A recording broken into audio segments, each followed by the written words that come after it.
Here at the Pontiac Silverdome, the starting lineups, and for the Boston Celtics, Jerry Seasting will start the third straight game in place of Danny Ainge, who still can't move laterally and remains on the bench.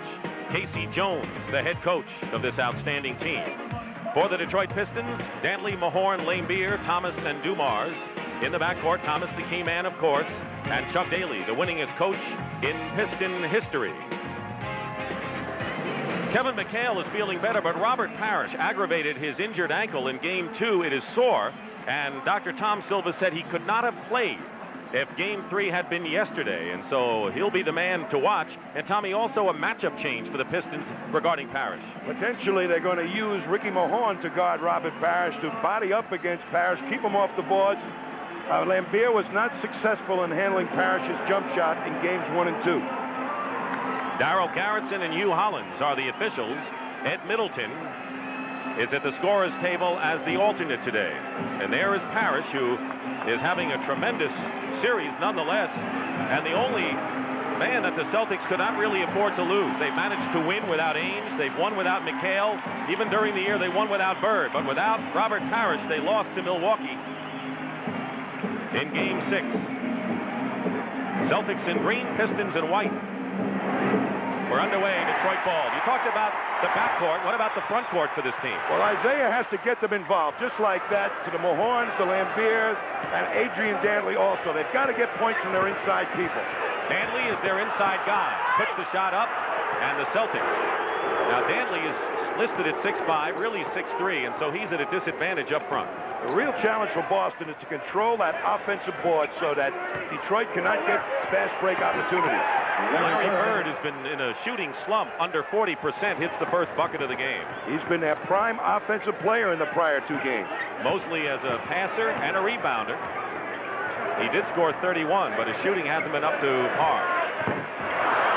Parrish the rebound on Mahorn's miss. Well, it looks like the Pistons already are trying to get those big guys involved. First 2 shots taken by the front court. Seasting guarded by Thomas, who gets the ball away from Jerry. 2-on-1. Dumars. And the Pistons are on the board. I think Thomas was frustrated by Seasting in game number 2 particularly. I think he was very anxious. He wanted to produce wins, and he got emotional and got carried away. McHale picked up by Laimbeer. That's the other half of that matchup change for the Pistons today. But Parrish is there to get the offensive rebound. Seasting. Jerry Seasting started twice against the Pistons in the regular year and averaged 15 points, and he has really played well and within himself in this series.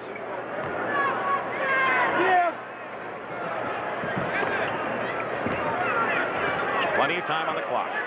They double Dantley. Dumars with 6 now. Thomas. 3 seconds, and Isaiah Thomas takes an off-balance shot. If they play half-court offense against the Boston Celtics and try to match them in that department, they may be very sorry about it. Parrish travels, turns it over.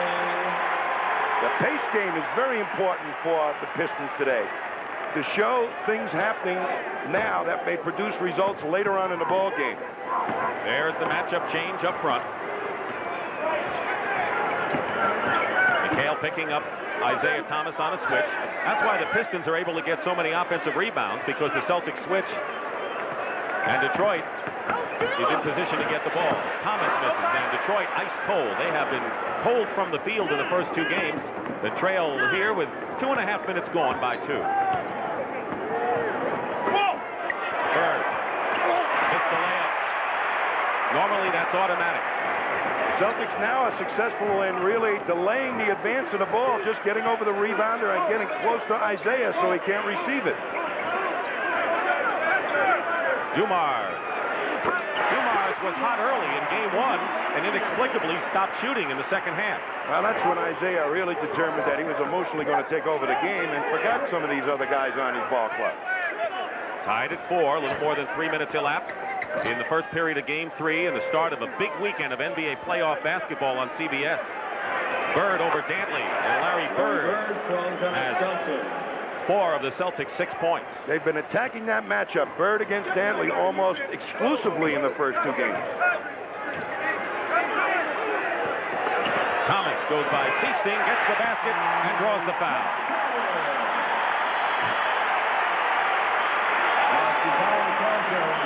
He came back with 36 points, but only 3 free throws in the fourth quarter of game 2. Seasting really has his hands full because Isaiah is an extremely quick offensive player. Little fakes, and he can get into anybody's defense and cause immense problems. This is the free throw, and the Pistons have been horrible. 63% from the free throw line in 2 games. And it remains 6-6. The foul, by the way, was on Seasting. Celtics have been using this matchup, Bird against Dantley, to really tire out Dantley, one of the Pistons' prime offensive players. Dennis Johnson, who has scored 18 points in each of the first 2 contests. Thomas draws a crowd, leaving Dumars open. And those are the kind of shots the Pistons are going to have to hit. They're basically a perimeter shooting team. McHale against Laimbeer. Tried to draw the foul, and Parrish did. And now they say the foul is against Adrian Dantley. Detroit foul number 45, Adrian Dantley, his first. Adrian Dantley's going to have a man-sized job trying to get offensive rebounds against Larry Bird. Bird is a super blockout man, creates room for himself, and just knows how to time the rebound so nobody else can get at him. You talked about Bird being the offensive generator, and that pick-and-roll play with Parrish really has been troublesome. There it is for the Pistons. They have not made an adjustment on that play, and that's a play from back in the 40s and 50s. It's sort of like the Green Bay Packers sweep. Everybody knows it's coming, but if you execute it properly, nobody can stop it.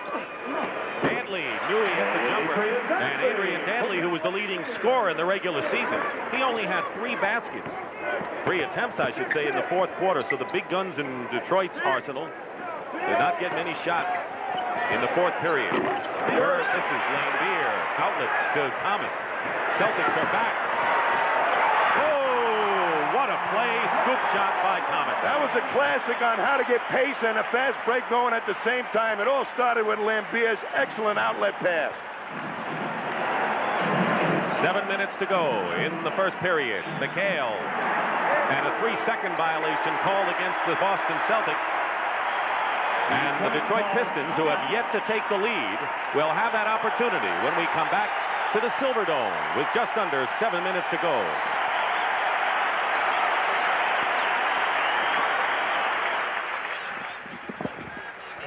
All right.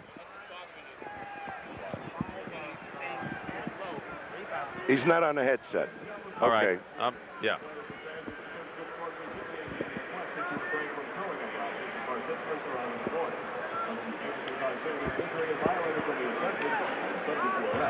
Okay. What's the first line? Do you know the first line? Okay. Okay. Gotcha.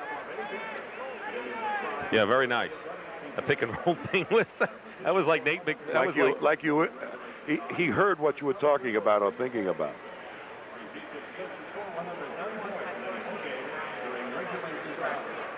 And they just jumped and let the guy roll. Yeah. So if you want to save that first play, nobody had a hand on him on that pick and roll play, Mike. Call it pick and roll. No, I'm just saying that was a perfect example. All right.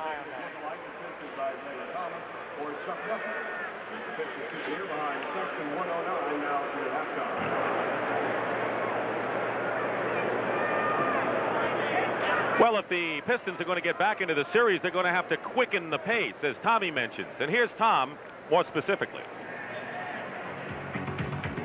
Quicker pace begins with crisp outlet passes that get the Pistons moving and puts pressure on the slowest Celtics to retreat on defense. The Detroit guards must push the ball hard. Good things happen when they do. And the long-term effects of a quicker pace against the Celtics will pay off in the fourth period. But everybody has to run, not just the guards. The forwards must get out on the wings.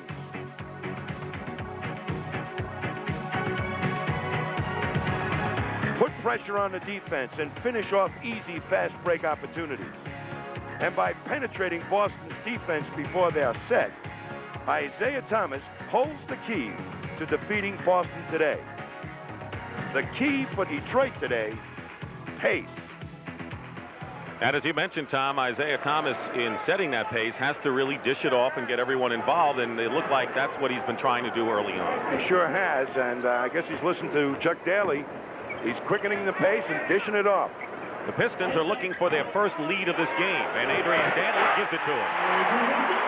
Bird is not a real good one-on-one defender, and the Pistons are keying on that. They're going to Dantley when they go to their half-court offense an awful lot.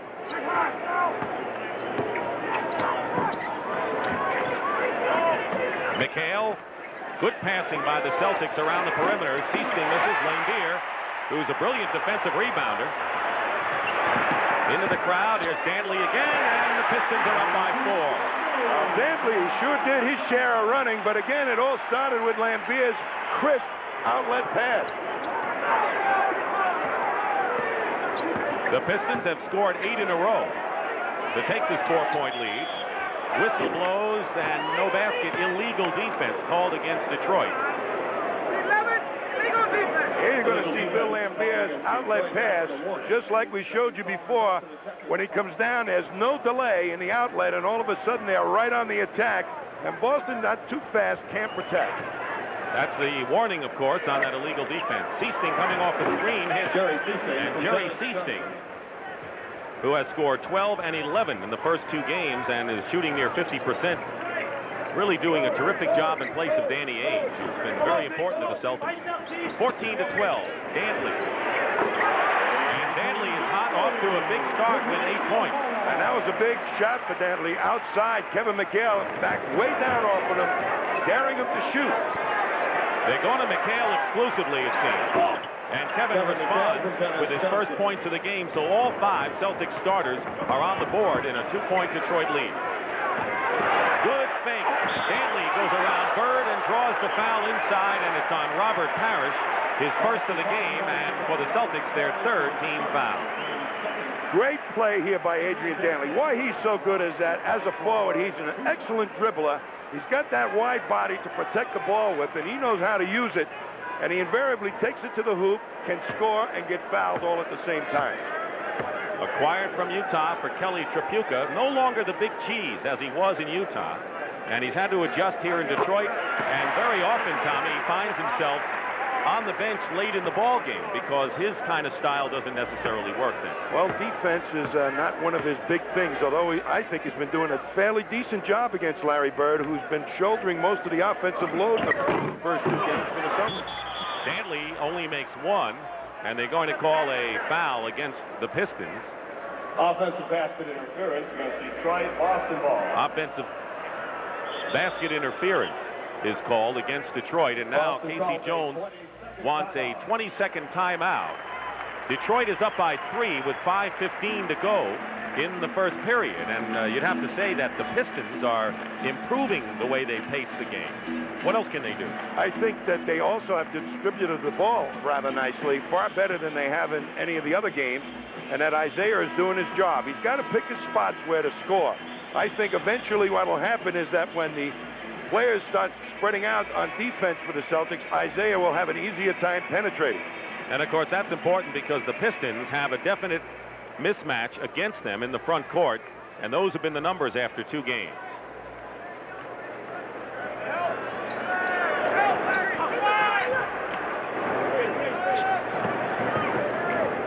In the hands of Dennis Johnson.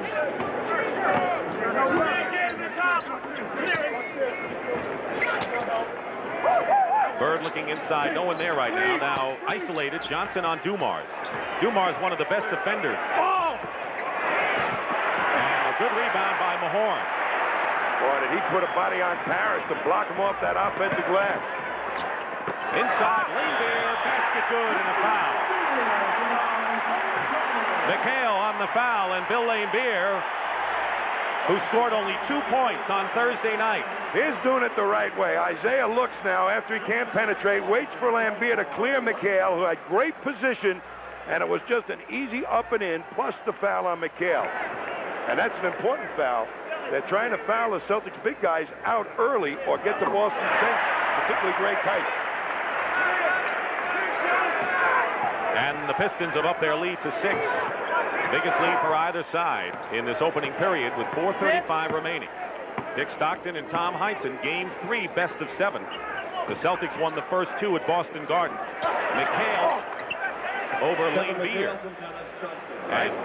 Dick, I think they'll work that matchup because Laimbeer is not a leaper, and McHale will be able to get the shot off anytime he wants. They've been going to McHale throughout this period. Danley drives in.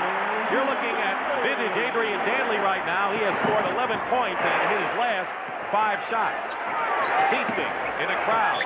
And no basket. If it goes, they'll call another 3-second violation against Boston. Seasting had the shot. He turned it down to try and pick up the foul on Laimbeer. Laimbeer, good outside shooter. That's where he likes to pop from. They are all involved, the Pistons. That's trouble for the Celtics. Mahorn, the only starter not to score for Detroit. Bird misses. Laimbeer. And there's Dantley.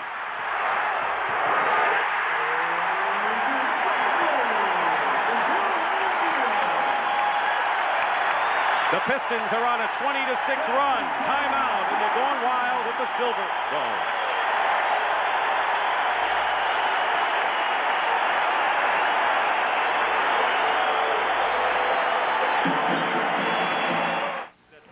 He did it. He said it. You don't have to keep doing it. I mean, he said pace. I can't hear. No, it's all right. Yeah, well, what? The pace?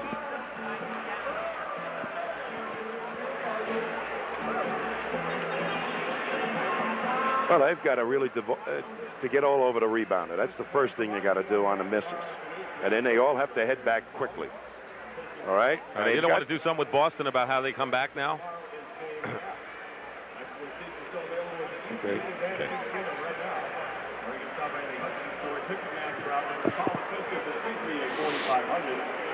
Okay. What's the deal? How he felt what?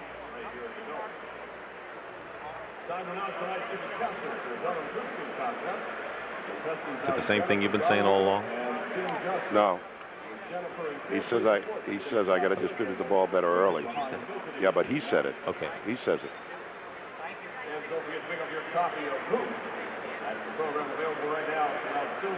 How many assists does Thomas have?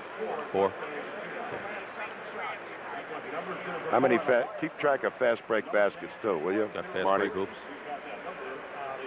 0-8 on points. 0-8 on points. Number again, 2103.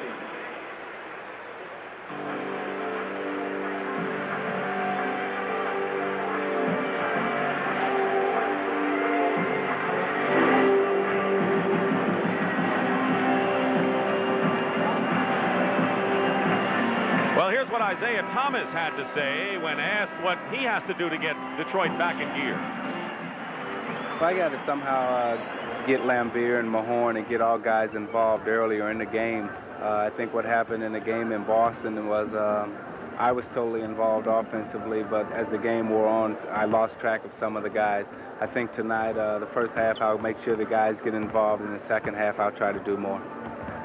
Well, he's done that, but now the Celtics have to talk about a 10-point deficit right now. They have to break the tempo of this game. They've got to really move the ball around on their own offense and also delay the up quick of the Pistons when they gain possession. Steal by Thomas. Pistons started 1 of 5 from the field, but they've hit 11 of 12, including their last 7 shots. They are sizzling from the field. And Dantley with an ill-advised pass, fortunately knocked out of bounds for him by McHale. McHale up on Laimbeer, doesn't want him to get that jumper off. Dumars does, 8 in a row. 8 shots in a row hit by the Pistons, who are up by 12. Dumars is really going to be an X factor in this series before it's all over. He can also augment what Isaiah does.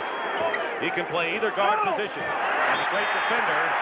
And illegal defense against Detroit on Isaiah Thomas, and that'll be a technical foul, and Boston will shoot. Well, Mahorn is trying the old Toreador maneuver against Parrish here. Well, lean on him, get him to lean back on you, and then step back, and you just fall on your rear end. Bird makes the free throw. We saw in our game in March here, when Detroit won, that Mahorn did the same thing to Kevin McHale to great success. Well, he pushes so hard, you have to lean back hard. Dennis Johnson, line drive shot, breaks the string. It's 28-19 now with 2:35 remaining in the first period, and Detroit getting a lot more mileage from their front line. Well, Boston is experienced at taking a good first quarter shot from teams. They're perfectly capable of coming back. As long as Detroit's not doing this on emotion, because emotion runs out. Right. Bird. And Larry Bird now with 7 points. He leads the Celtics scores. Danley has 13 to top Detroit. Winding down to 2 minutes to go, first period. Dumars loses it out of bounds, a little too anxious. And they're distributing the ball in a very intelligent manner. They're looking for the best matchup. That time they try to go to Dumars in the low post against Seasting. And Vinnie Johnson, microwave, they call him because he heats up so fast, replaces Dumars. And there's a man who personifies the term streak shooter. Looks like a fire plug with legs. And Sam Vincent, who played his college ball at Michigan State and played pretty well in this series, is in the game as well. McHale is fouled and will go to the line to shoot two. So two guards in the game, Vinnie Johnson and Sam Vincent for Boston. First in the last 2 minutes. Foul is on Isaiah Thomas, his first foul and the fourth team foul against Detroit.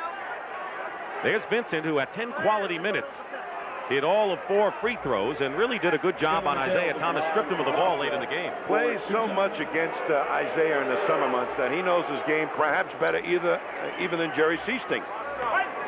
But what really is important right now, Dick, is the fact that the Celtics going to McHale are trying to get Laimbeer in foul trouble. He's playing softer defense because he doesn't want to get in foul trouble, and the Celtics are trying to exploit that. Low post, Stanley against Bird. Block shot into the hands of Bird. Here's Vincent, 3-on-1 for Boston. And McHale couldn't handle the pass, and now Detroit comes back 4-on-2. Mahorn to Thomas. And he's fouled. Push going up. And Sam Vincent. The foul, I believe, is not on Vincent. It's on Larry Bird, and that's his first. And Thomas will go to the line. Isaiah Thomas at the line for Detroit for Danny Ainge, who has a sprained right knee ligament, and he's day-to-day. You know, the key to Isaiah's game is the outside shot. Once they get into the half-court set, if he hits a couple of outside shots, whoever's defending against him has to step up to him to deny that shot, and then he can turn that quickness loose on him. Greg Kite is into the ball game, replacing Robert Parrish. And Kite had 3 rebounds in 6 minutes plus a 3-point play. So Kite is in there, and a lot of pressure on him, I guess, and Parrish is not 100%. He needs to really rebound, particularly on the defensive ball. 1:10 to go in the first period. Bird now with 9, and it's 30-25 in favor of the Pistons, who are up by 12 in this period. So the Celtics have come back and going to their bench now. This is always a key point for the Celtics, how well they can maintain whatever margin is on the scoreboard before the bench comes in. Vinnie Johnson. He once hit 22 points in 1 quarter against the Celtics. Remember that in the playoffs in '85. He was more than a white microwave that day.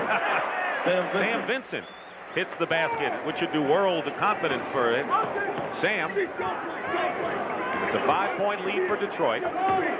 Vinny that day was a 5-alarm blaze. Thomas has a shot blocked by Kite. Laimbeer comes in with the follow-up and draws the foul as well. That is one great illustration of what penetration can do. Even though the shot is missed, everybody on the Celtics will go to the penetration, and you see Laimbeer just roaming around in there all by himself to get good offensive position for the rebound. That's why it's so important to keep Isaiah out of the paint. Kite with his first foul, but the Pistons now on the bonus. And Laimbeer with a 3-point play. He has 8 points in the game. And an 8-point lead. Boy, and look at Vinnie Johnson just denied Dennis Johnson the ball. Makes Sam Vincent become the playmaker. And the foul is on Thomas, who is really enraged. Isaiah Thomas had to run away. Otherwise, he might have gotten in a little bit of trouble. Picks up his second foul. That is a foolish foul for a guy that's going to be so important for this ball club in the second half. He didn't need to play defense against Sam Vincent like that at this stage at the end of the quarter. Well, a lot of that mugging and a lot of that one-upsmanship he exhibited in the second game of that series. And here is Vincent on the line. That's the 15th foul against Detroit as Dumars replaces Thomas, who has a chance now to cool off, and he needs it. He gets so emotional in any game, but when it's a playoff game and he's never reached this level before, I would imagine he's doubly anxious and doubly emotional, and he can't get out of control. He's on the bench with 2 personal fouls. 1 out of 2 for Vincent, and the Pistons can play for the last shot of this first period, leading by 7. So Dumars is in the game. Vincent has that assignment. Vinnie Johnson.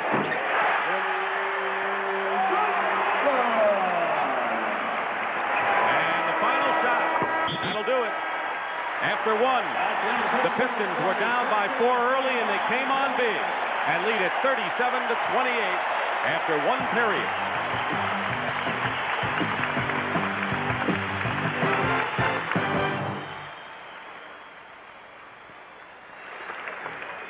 Yeah, very nice.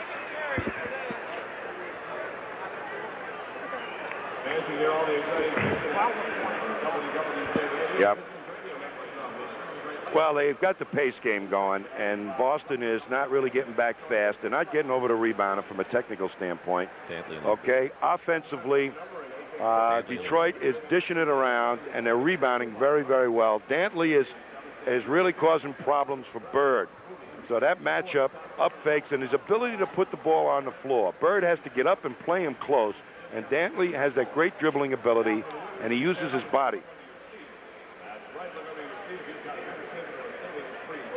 Boston has exploited that with Kevin McHale. Parrish has 2 points. And Parrish has got 2 points, but they haven't gone to him. They've gone exclusively to McHale because they're zeroing in on Laimbeer. Yeah, they got no fouls, though. No. I mean, they're blocking them off the boards. Very effective. Keep that in mind. Mahorn blocking them off. Yeah, if I can see it.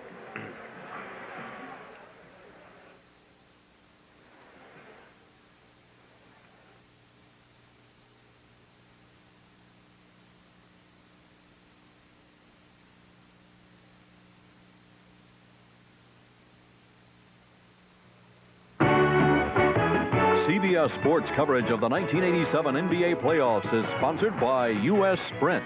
We're building a 100% digital fiber optic network clear across America. And by Gatorade Thirst Quencher. Gatorade is thirsty for that deep down body thirst. Dick Stockton and Tom Heinsohn, and after 1 period of play, it's a 9-point lead for the Pistons, who are really shooting the lights out. Not that Boston isn't shooting well. They're getting the fast break going, so they're pushing the ball up effectively, and Adrian Dantley has had a very fine first period. And conversely, for the Celtics, their leading scorer so far in the series, Robert Parrish, who's averaging over 25, has scored just 2 points in that first period. So as we start the second, Parrish comes back into the ball game for the Celtics, and he'll be in there with Kite, Bird, Johnson, and Vincent. So a couple of big towers in there for the Green. And John Sally in for the Pistons, and that ought to be able to provide another guy that can run on that fast break. And here he's lining up against Bird. Sally's a rookie, played well during the year. But in the playoffs, Bird goes up and misses. Sally the rebound, and they're going to call offensive interference against the Boston Celtics. Greg Kite hit the net. And as soon as you do that, it's goaltending. Detroit with the edge in the front line. John Sally could be a key man in this game as Dantley goes up and draws the foul.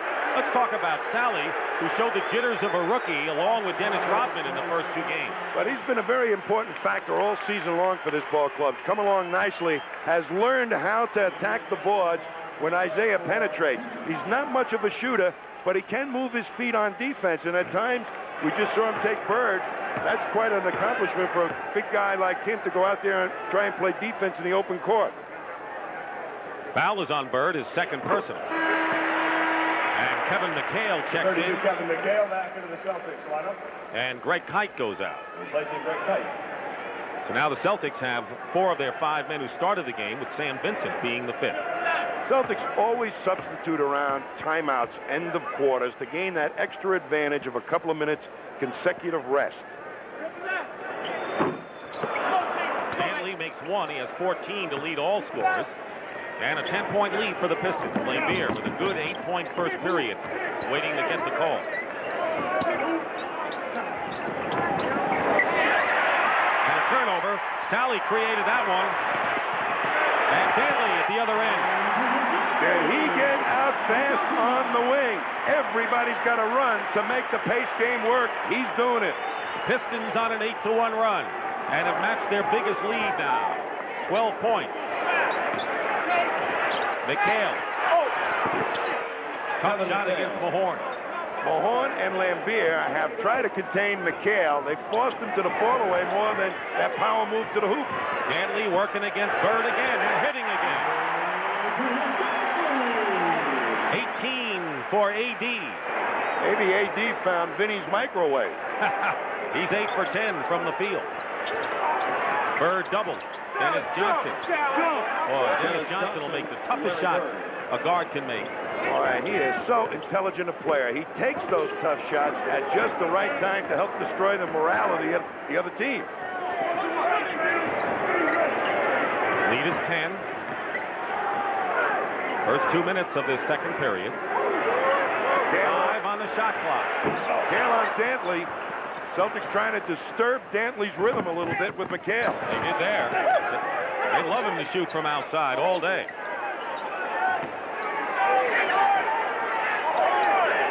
Sally defending McHale. Boy, Mahorn just doing an outstanding job keeping Parrish off the glass. Vinny Johnson. McHale gets it, and Dennis Johnson picked up by Sally on a switch, and an offensive foul called against Robert Parrish, and that'll be 2 on Parrish. Here's Sally keeping McHale off the boards, and McHale knows how to rebound very effectively, but you watch what Sally does. Well, it's Mahorn keeping Parrish off the board. Well, that's the matchup the Pistons went to today. What? Well, yeah, but you gave me the cue. Sally keeping McHale off the boards, and that's what I went to. That's exactly right, but I'm looking at Sally. Yeah, you didn't know. No, McHale just took off.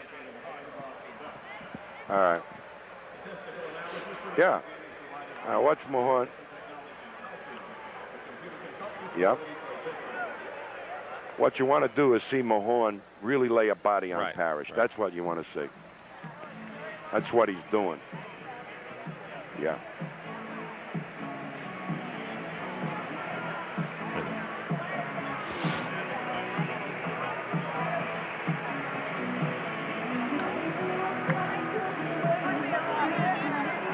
What's the name?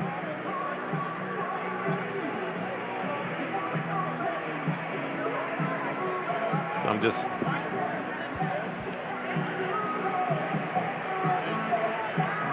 They are not doubling Bird, okay, as much. They did one time, yeah. One time. Yeah, but not doubling him as much, okay? Okay. They're jump switching on him on the pick and roll play. Okay.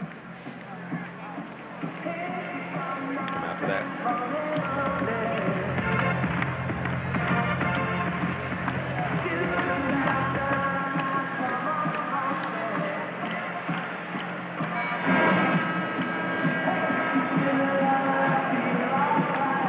Well, following the game, you'll see the 3rd round of the Georgia Pacific Atlanta Golf Classic, and Davis Love III with a course record after 2 rounds has a 3-stroke lead over 4 others, and that'll follow our action later today. Tommy, in the first 2 games, the Detroit Pistons were the jittery team making the mistakes. The Celtics are not so jittery so much today, but they have committed turnovers, and the Pistons have capitalized on them. Well, I think they threw a different defensive scheme at the Celtics. And I think the Celtics have not adjusted to it yet. Darren Day is into the ball game, replacing Larry Bird, who scored 9. Goes to the bench with 2 personals. Vinnie Johnson with a good screen from Sally. Gets his own rebound. Converts.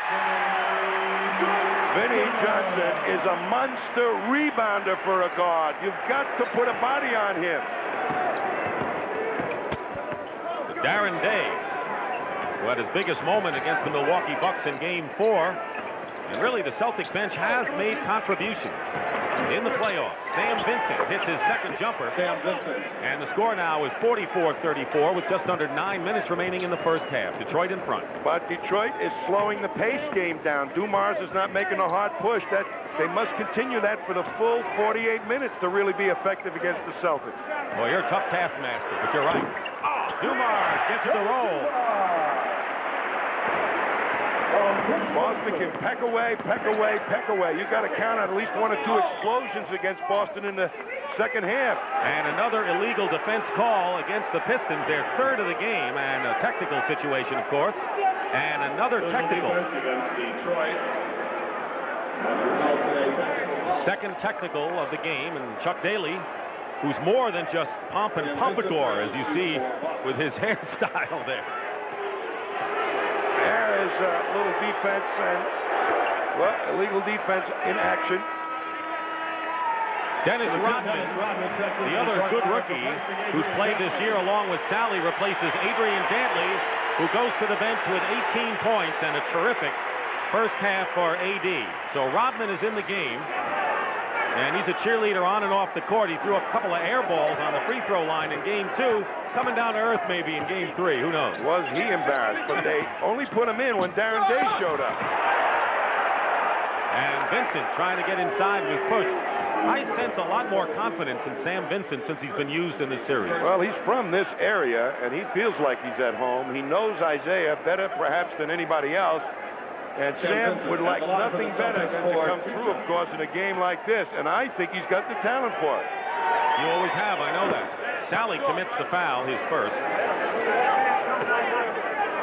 Sam is almost a duplicate of Isaiah. He can penetrate against anybody. But that has not been utilized with the Celtics because they have slow big men. 10-point lead after Vincent makes 1. Winding down to 4 minutes to go. Good acceleration by Johnson. Feed to Laimbeer. Celtics are claiming that the Pistons interfered with it on the cylinder. No call. And a terrific step to the hoop by Vinnie Johnson. Celtics again having trouble with penetration. They shut down Isaiah's penetration, but they haven't with Vinnie.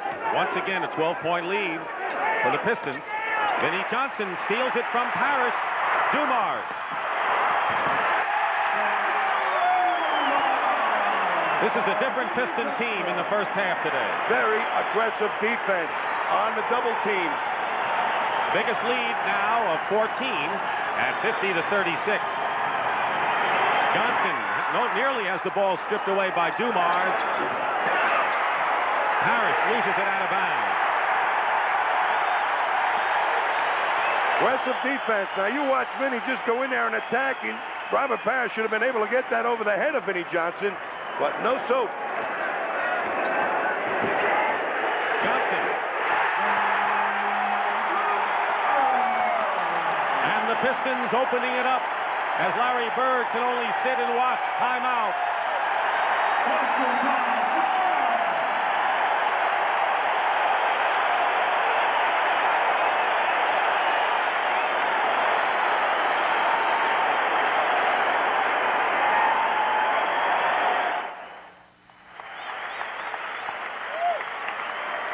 Come out to a scene. Come out to what?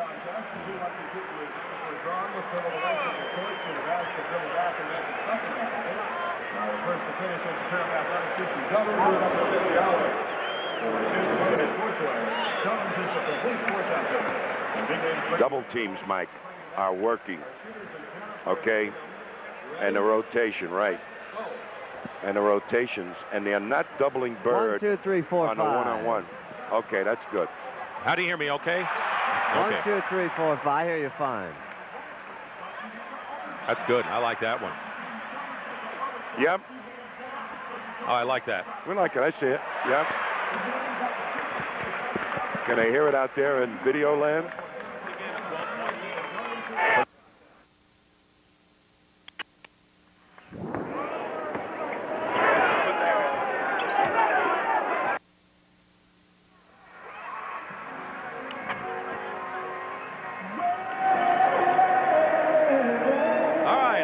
Is coming up soon. Right now, let's check in with our man, Pat O'Brien.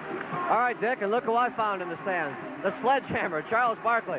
Charles, with Julius Erving gone now on the 76ers, you're the leader of the team. Are you ready to accept that role next year?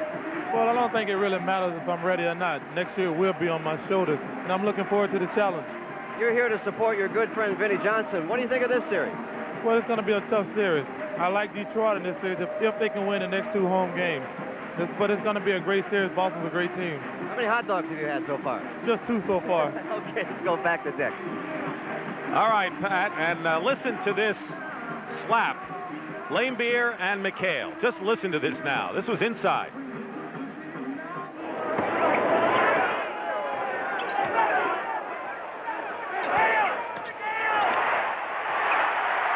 What did he do wrong to deserve a slap on the wrist? Well, you know, inside players count on their forearms and their hands to become part of their eyes so they can know where the man is and the ball at the same time. And the offensive player does not want you to feel him. So there's a lot of slapping that goes on in there. Larry Bird is back in the game, and Tommy, how have the Pistons been playing him so far today? I don't think they've been double-teaming him as much as they did in the prior game. He became a great passer. And a foul against Joe Dumars. Second team foul against the Pistons, and 1 against Dumars. And Larry Bird will go to the line. Bird loves to be double-teamed, Dick, because he loves to pass and create opportunities for his teammates. That's all through his college career and through his professional career he's done that. And the double teams are allowing him to do that, creating easy offense for Parrish, McHale, and others. If they change that defense, Bird will have to score points on his own, and so will the others. But the Pistons have been able to run today, something they didn't do in the first 2 games. And as you pointed out, game 1 was their golden opportunity. And they are 14-0 in fast break points. Vinnie Johnson, red hot, now with 10 points in the ball game. And it's 54-38. The Pistons with a solid lead and 6.5 remaining in the second period. Detroit shooting nearly 70% in this game. Coming in, they were under 50 at 46. So they found the range here in game 3 so far. Seasting wide open. McHale gets the offensive rebound. And blocked from behind by Rodman. And the Pistons are getting the loose balls in this one. Rodman off the side of the backboard. A 4-on-2 they had, Dick, and didn't get a layup out of it. Johnson goes around Dumars, blocked by Laimbeer. Dennis Johnson put a move on Joe Dumars you wouldn't believe. Here's Dennis Johnson, and Laimbeer really makes a great reaction to that drive. Gets there quick, cuts off the play, but can't hold on. Laimbeer's feet were not moving as quickly in Boston as they are here at the Silverdome. And Bird is fouled before he can go up with the shot. And it's Dennis Rodman. His first foul and the 3rd team foul against Detroit. The fast pace of his first half, plus the different defensive scheme of Detroit, I think, has really got Boston a little bit confused. Fred Roberts was in ever so briefly, and McHale comes back in. Detroit, red hot in the first period. They're still shooting well. Rodman on Bird, Parrish. And Robert Parrish with 4 points, well below his 25 average in the series. John Sally just did not have the beef to move Parrish out of the sweet spot in there. So the Pistons playing with 2 rookies, Sally and Rodman. Vinnie Johnson shuffles it into Sally. There's that penetration again for Detroit. Well, Vinnie Johnson's become a creator. What next? And how long has Isaiah Thomas been on the bench? The Pistons are making hay, leading by 16 with their general on the sideline. Bird misses. McHale follows it up. Rodman into the hands of Vinnie Johnson. 5 minutes to go in the half. Here he is again. VJ misses. And Parrish looking for McHale. And on the line, it'll be Detroit ball. McHale stepped on the line. Look at. There's McHale really being outclassed by two of the Pistons. McHale hustled for it, but his foot was on the line. He thought he was fouled, but he was out of bounds when it happened. And the Pistons can open up their biggest lead if they score. Laimbeer. And the offensive rebound again in the hands of Vinnie Johnson. Celtics ending up with matchups. Parrish guarding Dumas and Seasting Vinnie Johnson. That's not the way the Celtics want it. Laimbeer. Look at that bench by the Pistons. And the smile on Isaiah Thomas's face. And it's an 18-point lead, 58-40 for Detroit. Well, a point has been proven. When the other Pistons get involved, Isaiah is not truly needed. And a foul against Detroit. Thomas has been out for 8 minutes, and Detroit has gone to town. You take a look at Bird and Dennis Rodman going at it.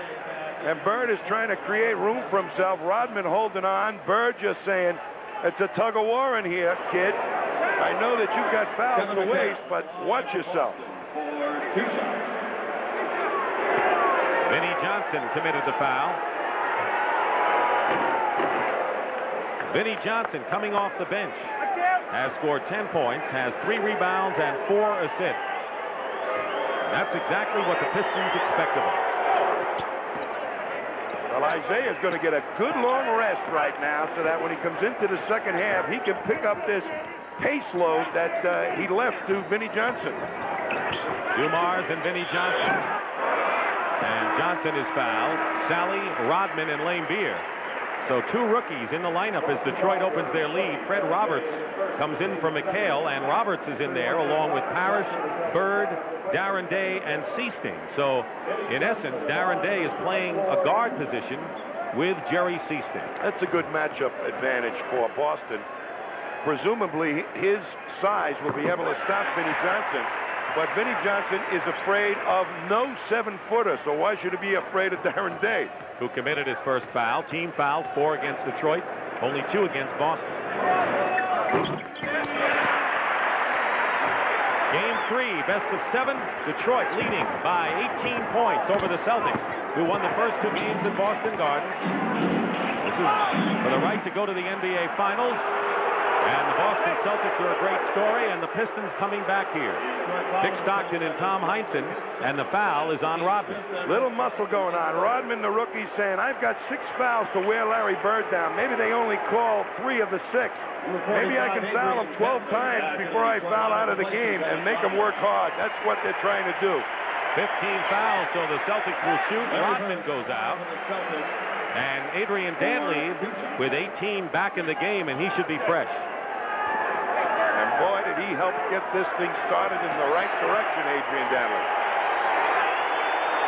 Hit 8 of his first 10 shots. Number 11 on Isaiah. And Isaiah Thomas coming in now. So here's where the Pistons have their top 2 scorers as Dumars goes out into the game. And a chance for Detroit to keep up the momentum against the Celtics. Well, Isaiah committed that second foul, and Chuck Daly very aware that Isaiah will be important in the second half. Saw the big lead, said, why chance a third? Thomas was out nearly 9 minutes. Vinnie Johnson misses. And here's Seasting racing it up court. Bird, plenty of time. Buries it. Larry Bird. Seasting read that defense beautifully. Bird has 15 now. 3:20 to go in the first half. The Celtics have been down by big margins. Sometimes, because you don't fast break, they find it difficult to come back in clusters, and they peck away at you. Dantley almost tied up by Roberts. 5 on the shot clock. Thomas to Johnson. Sally tried to tip it in. Laimbeer. And Robert Parrish loops it out today. Bird and Laimbeer. Here's the break. Dantley. 20 for Dantley. Bird right back, goes by Laimbeer. He gets the rebound. Detroit, 62-46. Get 2 more and a foul.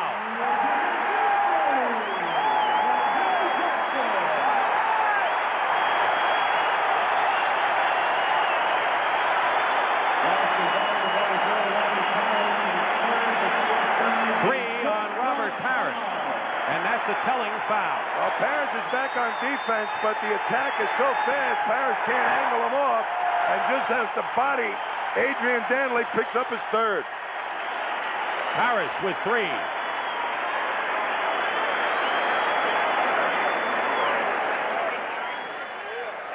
Yep.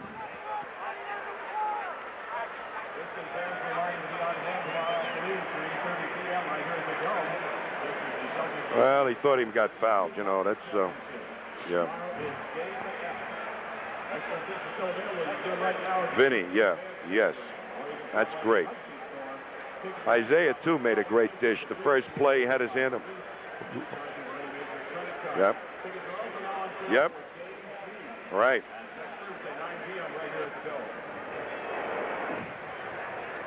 All right, 1, 2, 3. Barkley lied to me. He's actually had 3 hot dogs. What? I was counting them. What? That's why I asked him.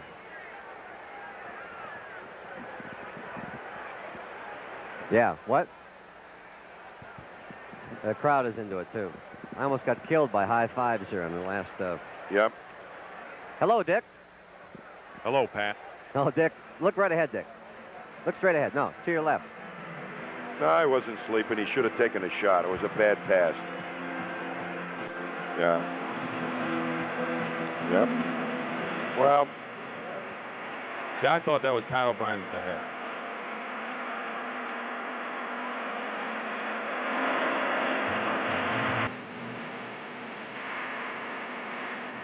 Could have used that shot up, Burke. Well, Pat O'Brien had 4 hot dogs, but he looks as slim as ever. Pat, what's coming up at the half? All right, Dick, thank you. Actually, we have a very busy halftime today. First, we're going to hear from the Lakers and the Sonics. They play Game 3 tonight up in Seattle. Then David Robinson. Is he the spur of the moment? And Butler will update that story. And you never know who's going to show up on At the Half. Billy Packer makes an appearance to tell us about the United States Pan American basketball team. All that much more after a hot dog or 2 on the Prudential At the Half. Back to Dick. All right, Pat. Larry Bird with 15 points. McHale with 10, the top scorers for the Celtics. Dantley with 22. Laimbeer and Johnson each with 12 for the Pistons. Going to see a great dish by Vinnie Johnson. He made Parrish commit. That opened up a fairly decent attack angle for Adrian Dantley, and he can use that body and score against anybody. Dennis Johnson and McHale on the bench. Robert Parrish also on the bench. He has 3 fouls, and Greg Kite replaced him. And here's Dantley, who has hit 10 of 13 shots from the field. That's very significant that Robert Parrish picked up 3 fouls in this first half. Nobody's been able successfully to get the Celtics big guys in foul trouble. And without Bill Walton, and he really has no chance of playing today at least, the Celtics really don't have a solid backup at center. That's been the most remarkable thing about the Celtics team all season long. The big guys haven't gotten in foul trouble early. Darren Day with a good move inside. Dantley coming back against Bird. He can do no wrong today. Adrian Dantley with 25. Under 2 minutes to play in the second quarter. Less than 2 minutes to go in the first half. Bird misses. Kite is there, and a loose ball foul against the Celtics. And they say Kite was pushing, Dick, but I think really what happened was Laimbeer hooked him, and he was just trying to get his arm free. You know, Greg Kite has developed that reputation, and he's never going to get the benefit of the doubt. They call him on his jersey now. Basket counts by Thomas, and a foul. What did Isaiah Thomas say? Well, it's 2-0. No one has ever beaten the Celtics after trailing 2-zip, but no one ever had Isaiah. Well, the fact is, in 1985, the Celtics had a 2-0 lead. Isaiah was here, and the Celtics still won. But as you mentioned in the beginning, he really is the catalyst for this club. They go nowhere without him doing the right thing. I tell you, He has to just control his emotions and understand that the other players on his team have to be involved. Don't take too much on his shoulders. Distribute the load. And Roberts gets a bucket. So the Pistons, who had their biggest lead of 21, see it cut to 19 with 1:20 to go. Boy, what a lonely feeling now. Seasting with Isaiah at the head of the key. Thomas to Laimbeer, open. You know, sometimes they make the game complex. I guess if you put the ball in the basket, Tommy, well enough, you can win any game. When you penetrate like that, good shots open up because the back line and the defense adjust. They lose their concentration, and Isaiah now is taking advantage of that. He's playing the real creator. Seasting that time. Vinnie Johnson. Sally. The rebound and good leap by Vinnie Johnson. Here's Laimbeer again. And Darren Day is fouled. Loose ball foul against Vinnie Johnson. His second. You watch Larry Bird become a creator on this play. He reads defenses, he sees everybody around him, and he knows Seasting will be able to get his shooting hand free, gets him the ball. Bird goes out, but the cheers are for Vinnie Johnson, who goes to the bench.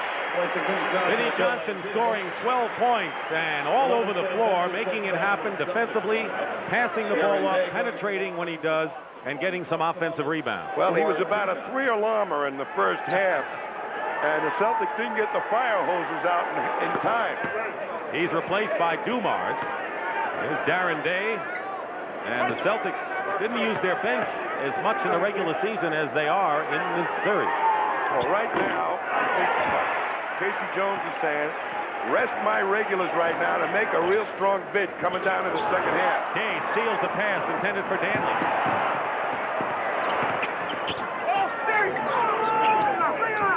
Celtics trying to narrow the margin before halftime. But it's a big hill for them to climb. 8 on the shot clock for the Celtics. Fred Roberts against Dumars has an advantage. Scores. No. Offensive foul against Fred Roberts. Well, guards will do that against bigger players. A little bit of faking involved. As soon as they feel contact, they really fall to the floor.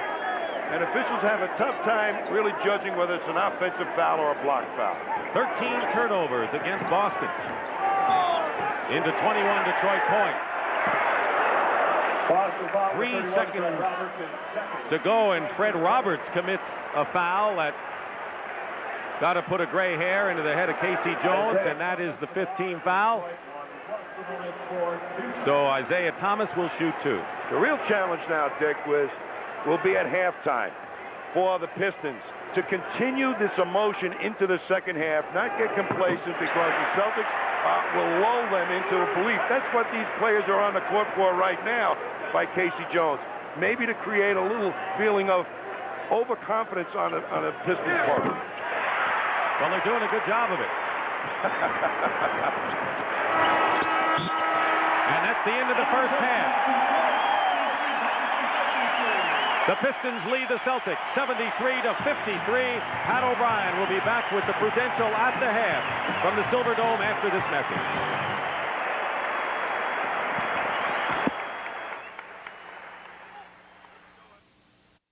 Sports coverage of the 1987 NBA playoffs is sponsored by Nissan's Pathfinder, named Best 4x4 of the Year by both Four Wheeler and Four Wheel and Off-Road magazines. Miller Lite. For great taste, there's only one light beer. And by Honda Power Equipment, lawn mowers, riding mowers, and portable generators made to last. And with a 20-point lead for the Pistons at halftime, more bad news for the Boston Celtics. Robert Parrish has been declared out of the rest of this game. Apparently, he must have aggravated that injured ankle. And Pat O'Brien is near the Celtic dressing room with a report. Pat, what did you find out? All right, thank you, Dick. I just talked to the trainer of the Celtics. Parrish did indeed re-injure that left ankle. He re-sprained it. He will not come back for today's game, but they say he might be able to play, excuse me, sir, he might be able to play tomorrow. Let's go back to you, Dick. All right, Pat, thank you very much for finding that out. And, of course, you know, you don't know whether with a 20-point lead, knowing there's a game tomorrow, Tommy, that they just want to say, let's get him out of there now, but apparently he did aggravate it again, and of course not that much time before tomorrow's game. Here's the Celtics scoring in the first half.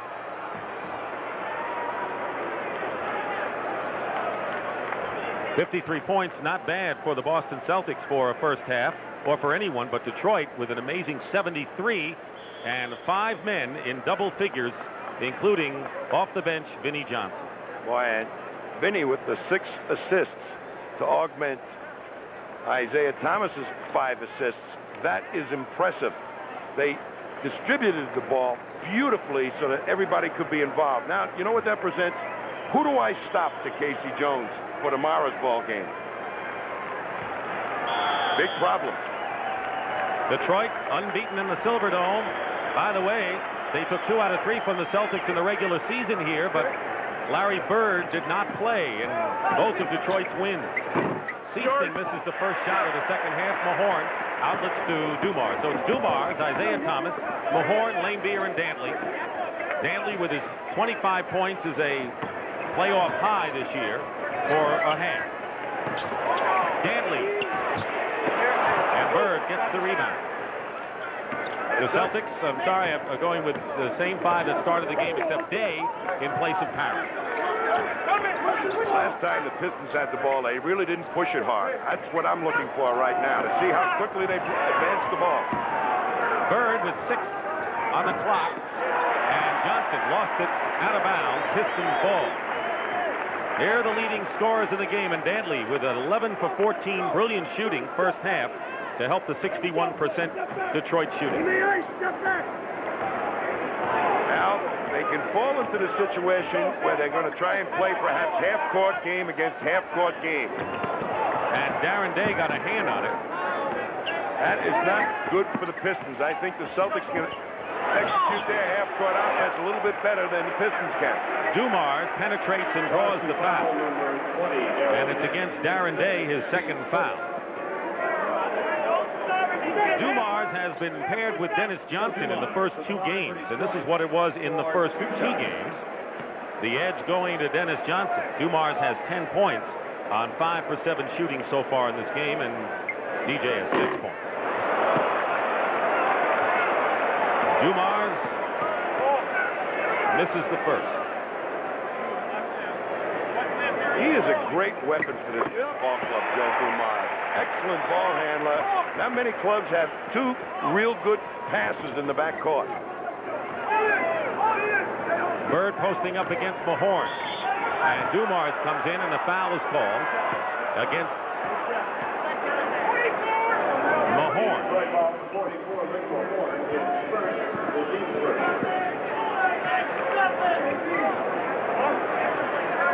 They are not doubling Larry Bird, but look at that fight for position down there by McHale. What's Seaston doing in there?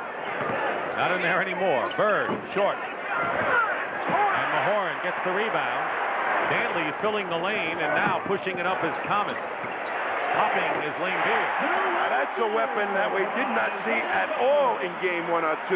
Laimbeer as a trailer on the fast break with that good outside shot. 23-point lead is the biggest of the ball game right now for the Pistons. But they commit another foul. And Laimbeer now with his first foul. The Pistons, not only playing as well as they can play, are totally out of foul trouble as McHale hits the jumper. Now they will try to exploit the inside game against going to Kevin McHale against Bill Laimbeer. McHale trying to slough off of Laimbeer when it doesn't look like he's going to get the ball. He doubles. Good pass by Laimbeer to Dumars. And a quick swing of the ball before Boston's defense could even come close to rotating.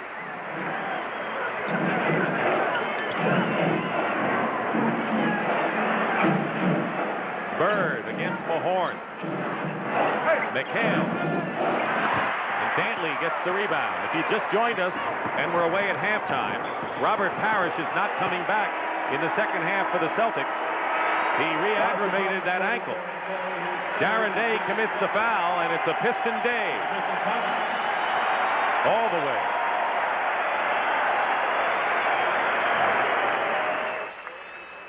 Yep.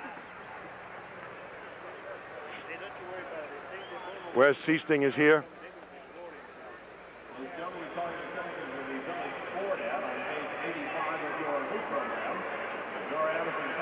Yep. The quick swing of the ball.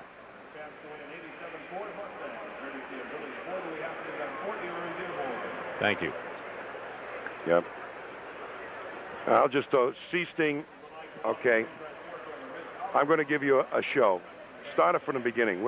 So I see Seasting. Take him down on the baseline. Start it. Go, go, go, go, go, go, go, go. Stop. Stop right there. He's a key man, and he's a key man. All right. He's going to come over. All right. And this man here, Seasting, will have to come all the way over here behind the thing, and the timing gets knocked off with the quick swing of the ball. Right.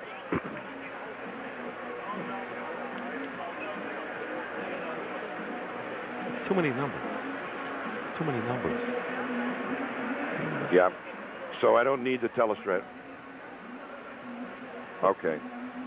What?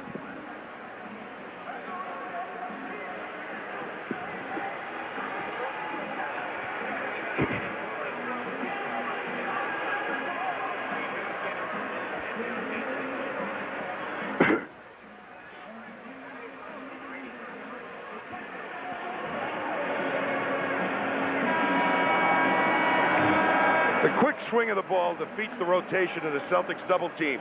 Jerry Seasting right here, and Dennis Johnson are key players. Dennis Johnson will come over here to try and help out on the point man, and here comes Seasting around, gets bumped off on the pick, and can't quite get to the shooter. Watch what happens. Before Seasting can even get there, Dumas has raised for the shot, and it's off, away, and in. And that was Laimbeer who made that play, and Laimbeer, who averaged only 6 points in the first 2 games of this series and was roundly criticized, has scored 16 today, and a good all-round game for Bill. Pistons trying to establish a 25-point lead, which would be their largest, and it keeps growing. 6 on the clock. Dumas. And Darren Day gets the rebound with 3 minutes gone by in this third period. And they have played more half-court offense in this quarter, the Pistons, than they have fast breaks. It's still Celtics ball. Tommy, do you think, I know how you feel about the fact that they should keep pushing it up, but maybe they can try to sharpen their half-court offense a little bit against Boston? I think that you do the thing you're supposed to do for the entire series first. Make sure that works. Day gets a layup. 78-57. Pistons led by 9 after 1 quarter. Pretty tough to take time off the clock, work it down when you've got 24 minutes. Isaiah Thomas has 12. You sometimes defeat your own momentum when you slow it down, Dick, your own aggressiveness. Could it have a carryover to the next game? Maybe not, but stay aggressive for the entire game. That's what I think. 7 on the shot clock. Dennis Johnson and McHale fighting for the offensive rebound, gets the basket and a foul, and that was just a sensational second and third effort by Kevin McHale on that play. 14 for McHale, 2 fouls now on Laimbeer. Well, the Celtics will not roll over, and here's a typical example. He will stay on the boards, 2-3 tips. In a 20-point game, it's easily to get discouraged and give up on that offensive rebound, but not McHale. And even though it's a 21-point lead and a huge lead for Detroit, he missed the free throw. Any team that could do what the Celtics did and come from 8 points down late in the game against Milwaukee in a 7th game, they can do anything. They know how to peck away at a 20-point lead, perhaps better than anybody, and they don't lose their poise. No. 7:48 on the clock in the third. Thomas and Bird looking for the outlet, and Mahorn did a good job of preventing that. Dennis Johnson leans in, and Bird fighting, and it's still Celtics ball. Larry Bird plays every game as if the next shot will win it. It's like it's his last game. That's how hard he plays. Here's Mahorn, just nudges him off the court, No whistle. Day. Darren Day. Lead now 80-61. You know, when you stop running, it's awfully difficult to change gears and pick up the pace once again, and it's slowly turning to the pace the Celtics like. Thomas off the screen, and it's 82-61. The Pistons with a lead and playing half court now in this third period, and now the fourth illegal defense call against the Pistons, and it'll be the third technical foul attempt when we return with 6:57 to go in a big lead for Detroit. Still.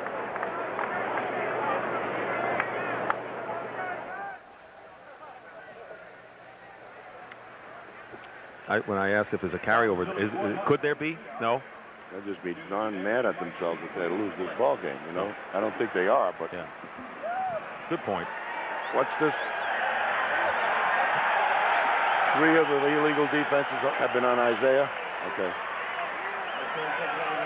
But we'll have to...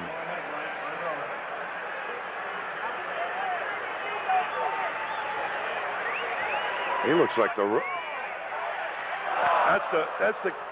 That's the Miami Heat's uniform. Where is he? Where is he? Oh, he's doing this thing.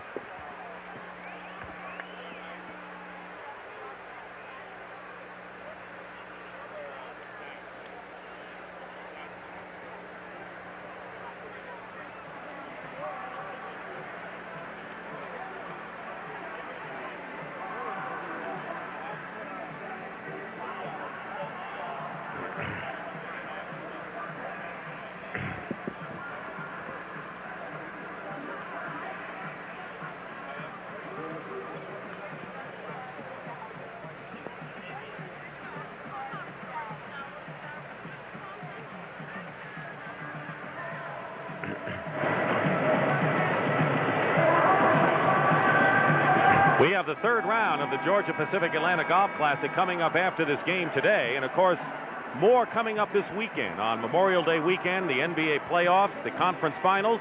Tomorrow afternoon, Tom and I will be back here at the Silverdome for Game 4 of this Eastern Conference Final between the Celtics and the Pistons at 3:30 Eastern Time. And then on Monday at 3 o'clock Eastern Time, Brent Musburger and Billy Cunningham will be at the Seattle Coliseum for Game 4 of the Lakers-Seattle series. The Lakers lead 2-0, and later today will go against the Sonics in Game 3 in Seattle.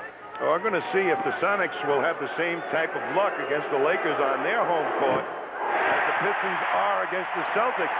Both real conference winners during the regular season, enjoying a 2-game lead. Sonics played the Lakers pretty tough, though they lost the 2 games. And much better against the Lakers than the Pistons did against Boston in Boston.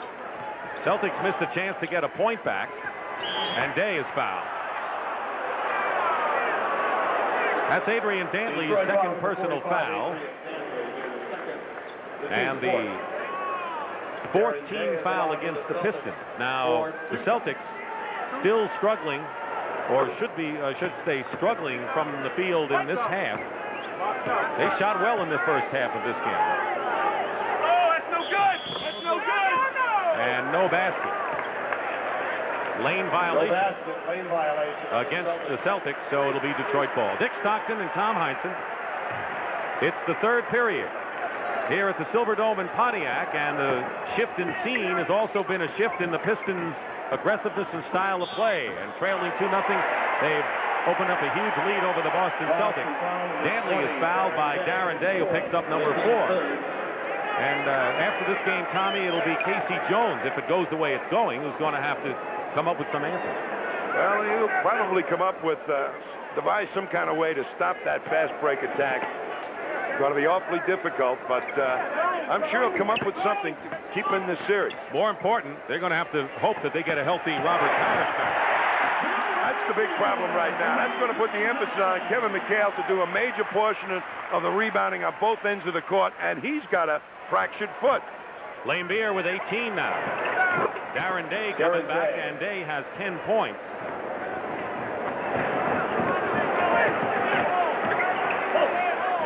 Laimbeer.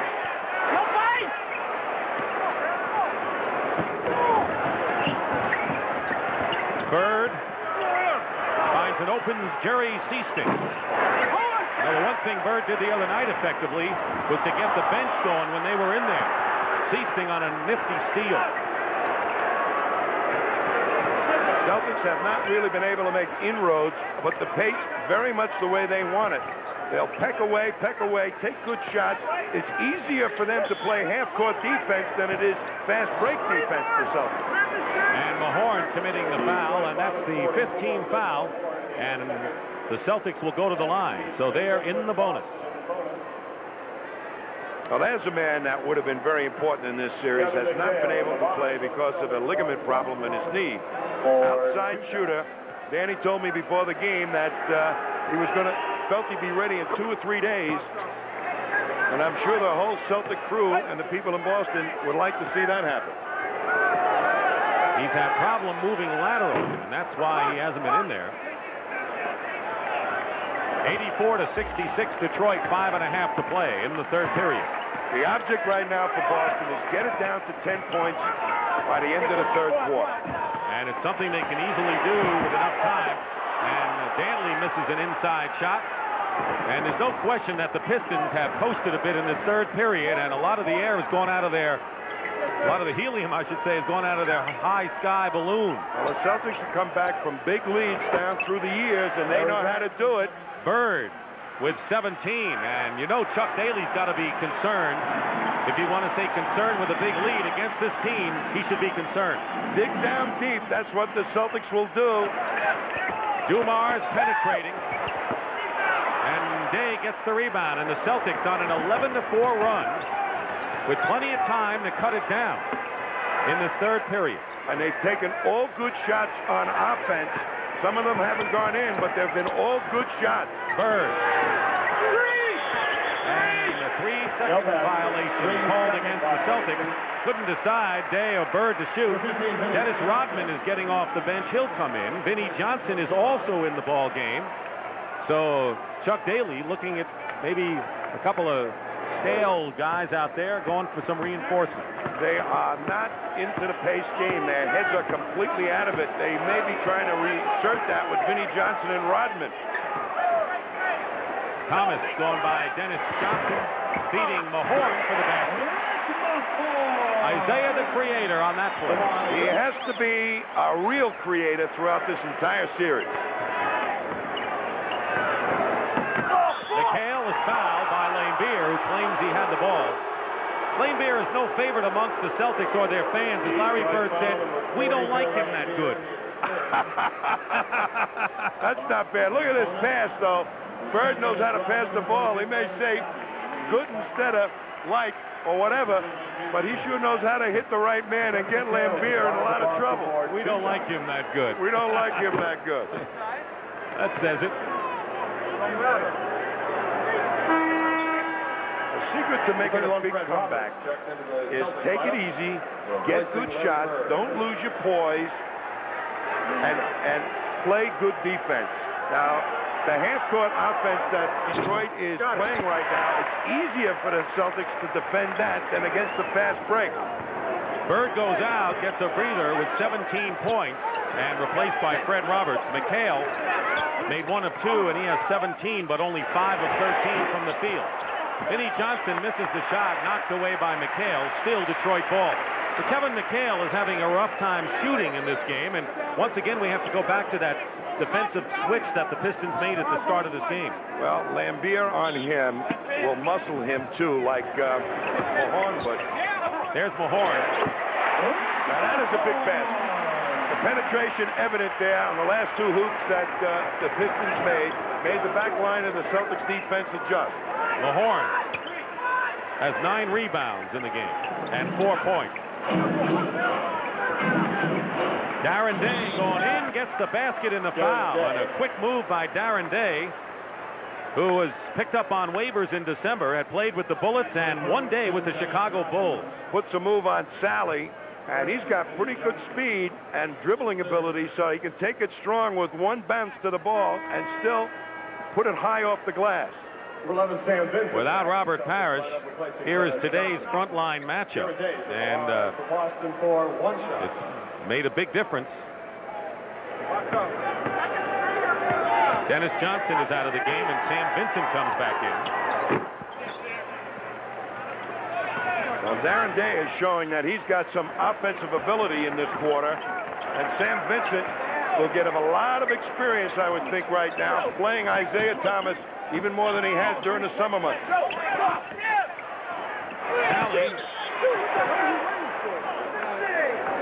And a 3-second violation. 3:06 remaining in the third, 88-72. So the Pistons, despite the fact that they haven't been able to run this period and stop, 16-point lead. The biggest was 23, and still a good margin. And Sam Vincent is fouled going to the hoop. And Rick Mahorn was right there. The foul is on Mahorn, his third. And we'll come back with that much time remaining, and that's the score here in the third.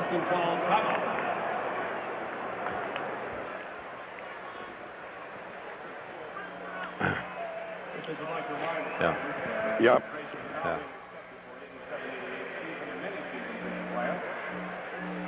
More information.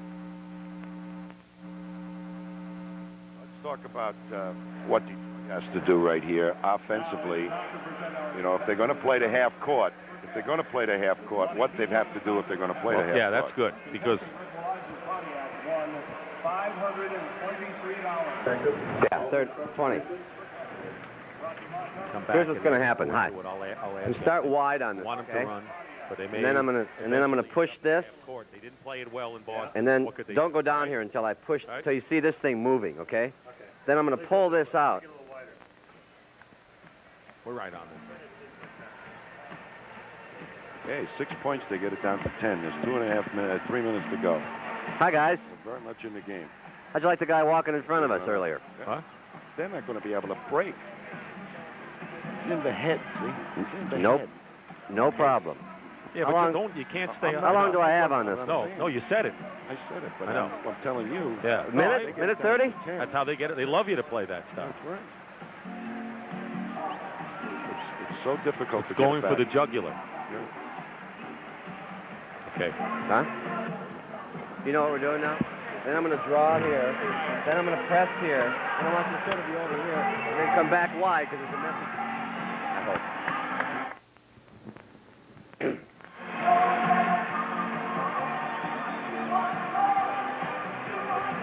All right, let's find out what Pat O'Brien is up to. Pat?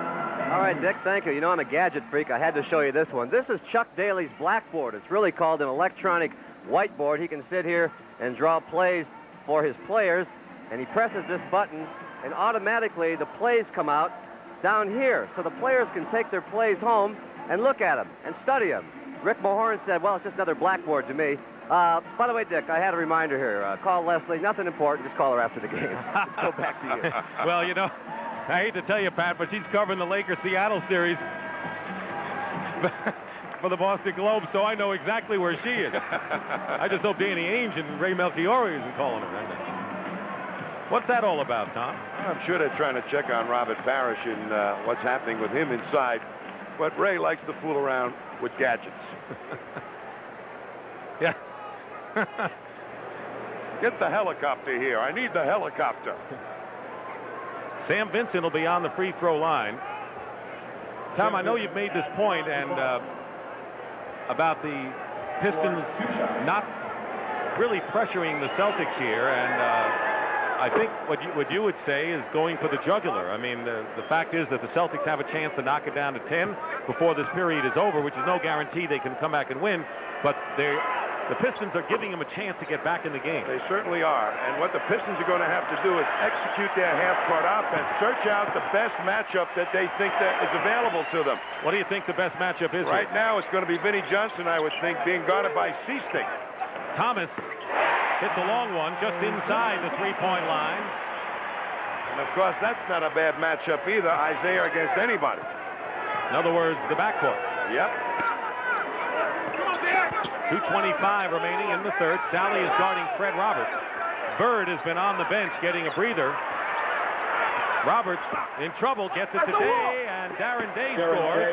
He now has 12 points in this third period, 15 in the game, and he has played a bigger role as anyone to keep the Celtics within range, man. He certainly has shown more offensive ability than anybody's thought he's had in Boston for a long time. Thomas off the glass. Big hoop there. Isaiah's starting to take over. And maybe that's what the Pistons will have to do down the stretch. Give it to Isaiah and make it happen with Isaiah. 92-76. Detroit picked up on a switch by Sally. Vincent finds an open Day. Rodman closed in a hurry. Good defense by Rodman. On the rotation by Detroit. Now here's Vinnie Johnson against Seasting, the matchup you like. Plenty of time on the shot clock. They're looking for Isaiah, really. McHale now on the switch. As Mahorn really had knocked off Vincent with a pick and sealed him behind him. No choice but for Sam Vincent to foul him there. First in the last 2 minutes. I couldn't even see Sam Vincent for 2 seconds as he tried to get around Mahorn. Here's what's happening for the reserves.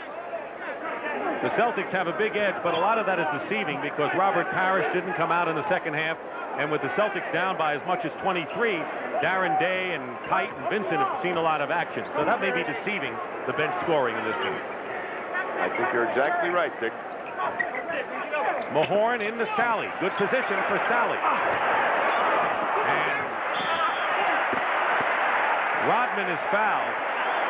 Roberts played Sally well inside. But then came Rodman, who was the 27th pick in the draft out of Southeast Oklahoma State and has good young legs. Well, they have a little pick action inside. Sally got good spot inside and then really couldn't throw anything up but a brick. And there's Day on Rodman on the rebound. I tell you, he's having trouble hitting the front of the rim the last 2 games on free throw. Kite replaces Day, who goes out with 5 personal fouls. So 5 on Darren Day. But a major effort by Darren Day offensively, and he's been playing defense pretty well in this series. Crowd gives Rodman a boost with under a minute to play in the third period.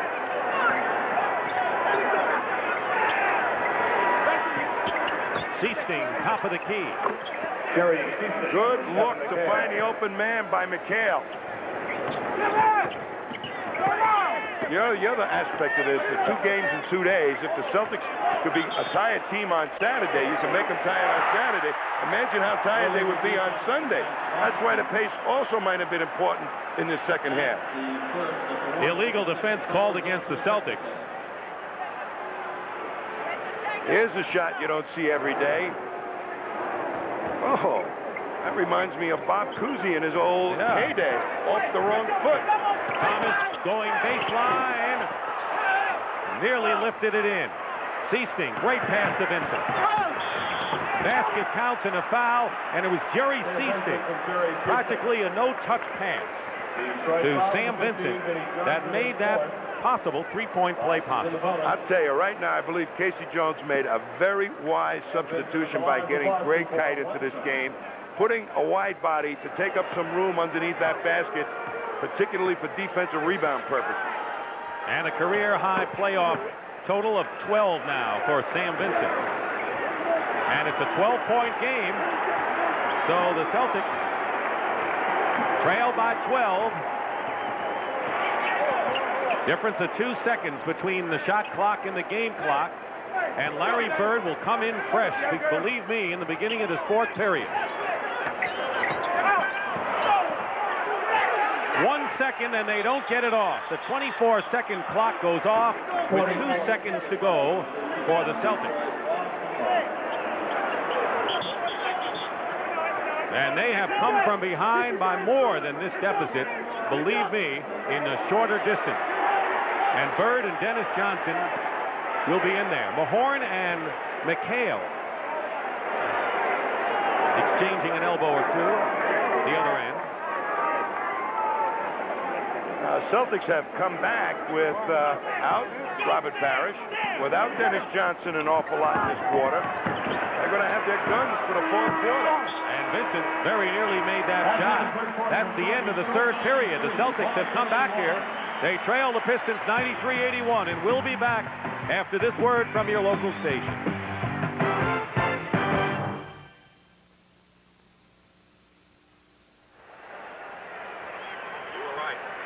All right, now it's going to boil down to half-court offense, boy.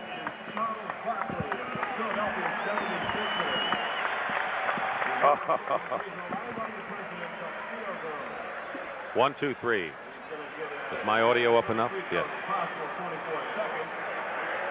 Charity of his choice today at the Sparkling Shooting Contest. It is a Special Olympics. He makes 6 shots in the coin, $500. Ready, Charles? Sir?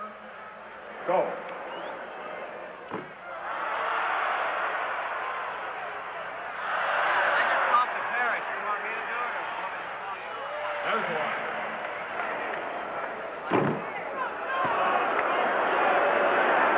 There's 2. 10 seconds. 5 seconds. 3. 3 shots, $150 to the Special Olympics. How about a nice hit for Charles Barkley? Today's Junior Celebrity Shooting Contest Barkley.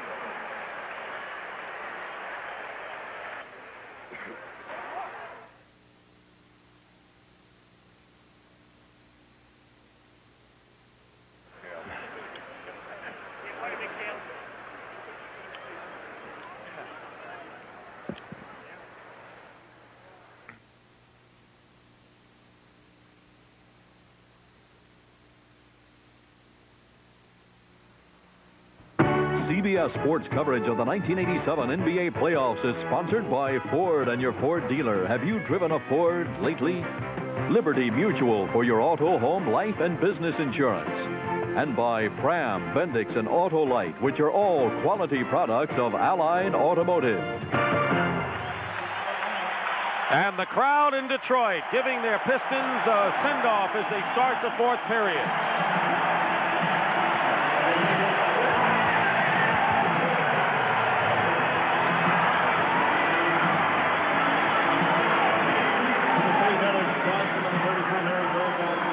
Larry Bird is back. Dennis Johnson is back with Roberts, Kite, and Vincent. And the Celtics know that they cut off a 20-point lead down to 12, made up 8 points in the 3rd. Laimbeer and Sally, Rodman, Dennis Johnson, and Isaiah Thomas and Dumars. And Isaiah Thomas gets a big first hoop. That's a big basket. They ran their half-court offense, and Isaiah ran off 3 picks to lose Sam Vincent and then just arced that shot over his head. Bird. And the rebound by Rodman. Detroit has to give Boston only 1 shot. And there's Sally.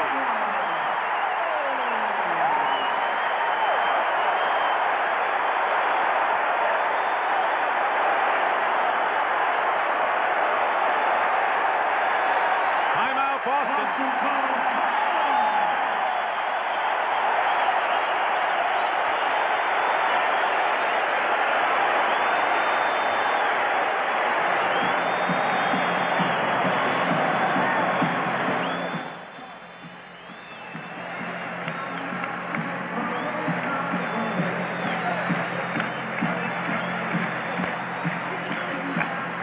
Yeah. And what is it called? Give me the name of the tournament. Will I hear the report? That's okay. I'll let that go. The graphic. Is that Bobby Watkins?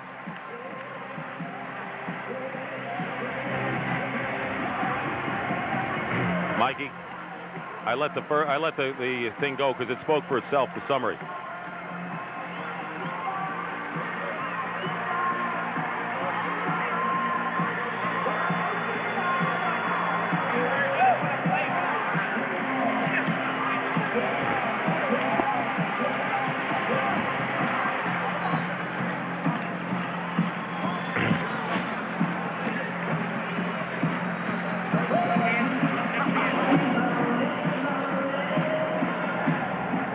Coming up next, third round action in the Georgia Pacific Atlanta Golf Classic. And for a report, let's go down to Pat Summerall. Pat.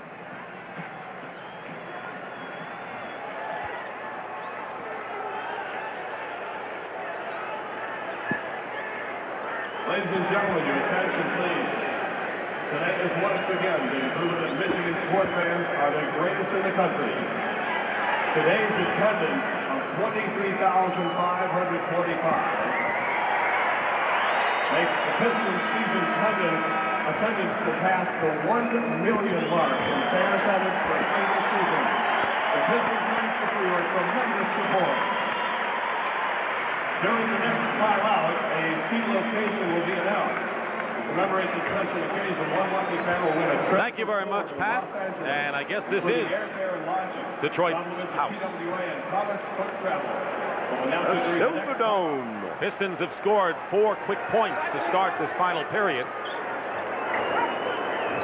Seasting looking for Bird, trying to post up against Rodman. A lot of shoving going on inside, and an offensive foul called against Bird. 3 on Bird.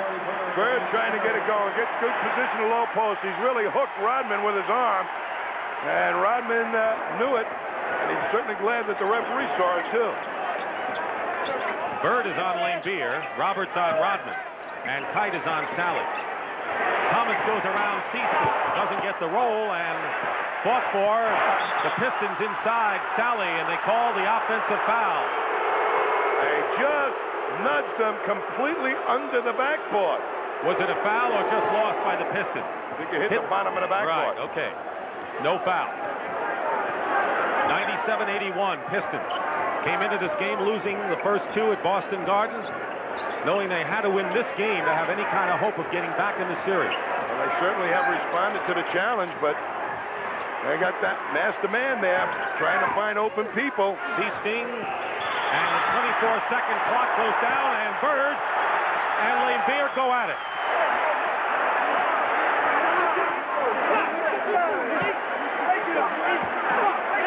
I don't remember Larry Bird getting as angry as I saw him there. Now, Bird would stand for getting pulled down on a layup, but not on a play like that with the clock running down. And he really got taken down very hard. And, of course, Bird is very upset at Laimbeer and has been for a long time. Now Rodman goes after Bird threw the ball.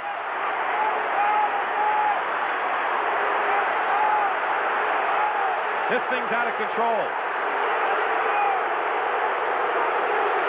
I've never seen Larry Bird react that way, and you know you have to take him to the limit for him to do that. You know, when Larry Bird would be on a fast break is one thing, but to go down the way he went down in the low post, taking a shot up in the air with the clock running down, and now we got some crazy fans here throwing ice on the court, which will delay the game and prevent further trouble. Let's take a look at it. Before the play starts, here's Bird trying to really pop out. Rodman's got him. They seal Rodman so that Bird can just get the ball. Here's Bird trying to work one-on-one. Clock going off. There's the double team. Bird finds Seasting over in the corner, gets the ball back. Up fake to Rodman, and then Laimbeer just takes him down, and that is not a good takedown. Laimbeer and Bird have both been ejected as a result of fighting fouls. Larry Bird and Bill Laimbeer have both been ejected from the game. Now there's Bird throwing the ball at Laimbeer, and Rodman coming over at Bird. Bird would not have been ejected if he hadn't thrown the ball at Laimbeer. That's exactly right. And Bird is the consummate cool player, so he blew completely on that play. And look at the scratches on his face.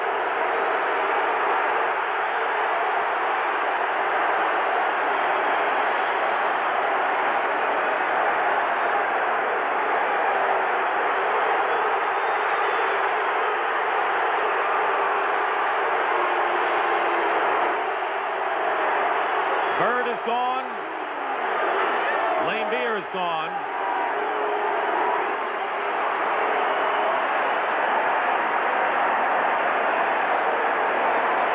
stupid fans are throwing debris at Larry Bird as he leaves. I wouldn't want to have to guard Larry Bird tomorrow. Let's take another peek at this play. Seasting lays the pass out. Everybody in the back line had to adjust. There's Rodman over, and then Laimbeer just grabbed him right around the neck, and that is not the type of play that you take a player down on. You hit him on the arm or you hit him in the head a little bit, but it's not a takedown play. You can hurt your back on a play. Absolutely. Let's go. Laimbeer deserved to be ejected. Bird so. deserved to be ejected for throwing the ball. Right. Casey Jones saying right now, I deserve something here too. Give me a break underneath the boards. And he'll work the officials right now, hoping to gain a little bit of psychological advantage. And this could steam up the Celtics. Yeah, this is not going to hurt the Celtics in a Game 4 tomorrow, Tommy. No, and it may not hurt them right now in the fourth quarter here either. And I think Darryl Garrettson trying to talk to Casey Jones to try and say, calm your ball club down a little bit. But I don't think the Celtics will calm down. 24-second violation on that play as Bird didn't get the shot up. There's the story, a 16-point lead and only 2 minutes gone by in the fourth period. Kite against Mahorn.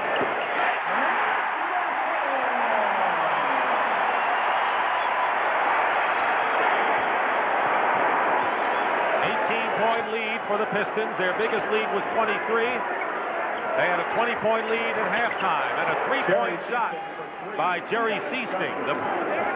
As where Danny Ainge was so important in comebacks, to hit those 3-point plays. Seasting will have to try and hit a few in order to bring him back.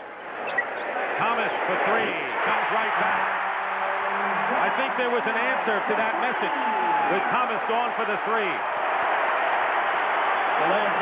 And a delay of game warning against the Pistons. Tommy, I think people already have their appetites whet for tomorrow's fourth game, no matter what happens the rest of this one. I don't know if anybody will be watching, but I'm going to be here to see what happens because Larry Bird is mad. You might have a couple of people watching anyway.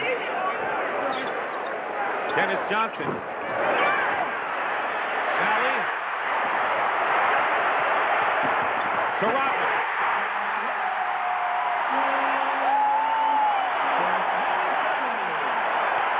And the lead is 20 again, and the two rookies combined there.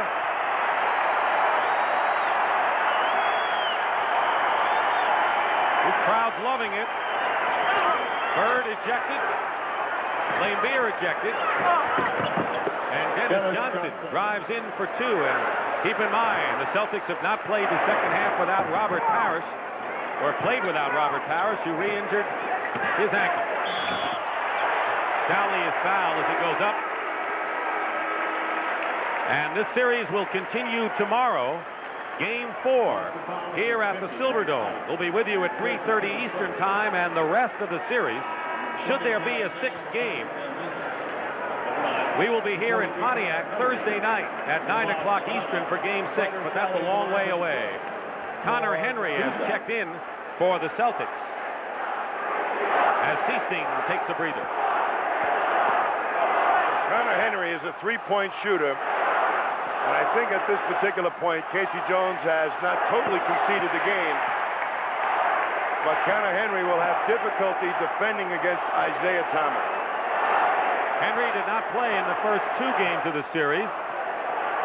He's appeared in 5 of 12 playoff games. Started the year with Houston.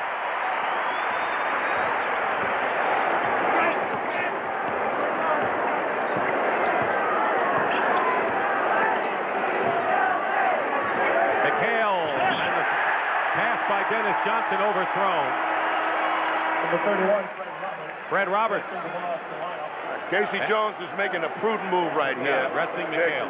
McHale and Dennis Johnson, who have played so many minutes, back-to-back games, very important that they be fresh for tomorrow.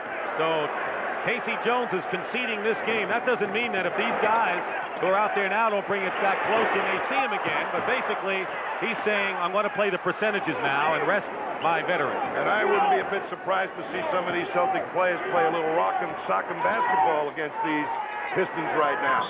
Vincent going in, and an offensive foul called against Connor Henry. Offensive foul of Boston from 42. Connor Henry is the first. It's 106 to 86.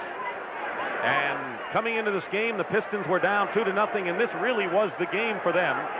If they had lost, it would have been sayonara in this series. And by winning today, and it looks like they will win this game, the Detroit Pistons have a chance to even the series tomorrow. Day leading the break to Henry. Connor Henry and Darren Day.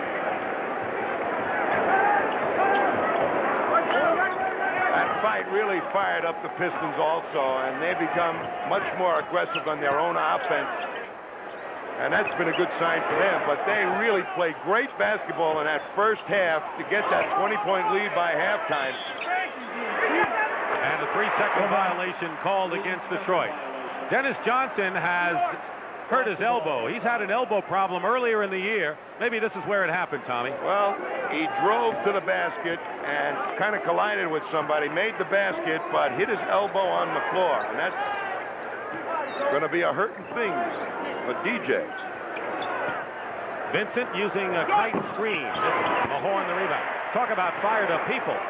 You know Bird will be, but I think Bill Laimbeer will be also for Detroit. Sally can't reverse the layup. And a foul against Sally, tripping Vincent. And a timeout, 6:44, and Darren Day limping a bit. Detroit fouling 42, showing the Sally is second to team first. Timeout on the floor.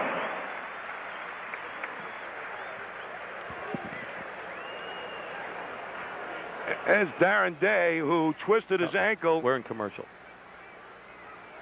Celebrate today's record-setting attendance mark. Following a ticket holder who win a trip to Fort Lauderdale. Who else is going to be go down on this ball club? Our lucky fan is seated in Seattle 78, I think, did it too. Section T, row 1, seat 9. Oh, yeah. Row 1, seat 9. If you're holding that ticket, please report to the book stop irritating. But Bird was the guy who took the brunt of it first. Yeah. You hear me? Yeah, thank you. I've got something on all three of them. I'll just redo what the interview I had on the court, which we didn't hear, right? When it was too confusing. I was interviewing him on the court. I just thought, need some security here, boys.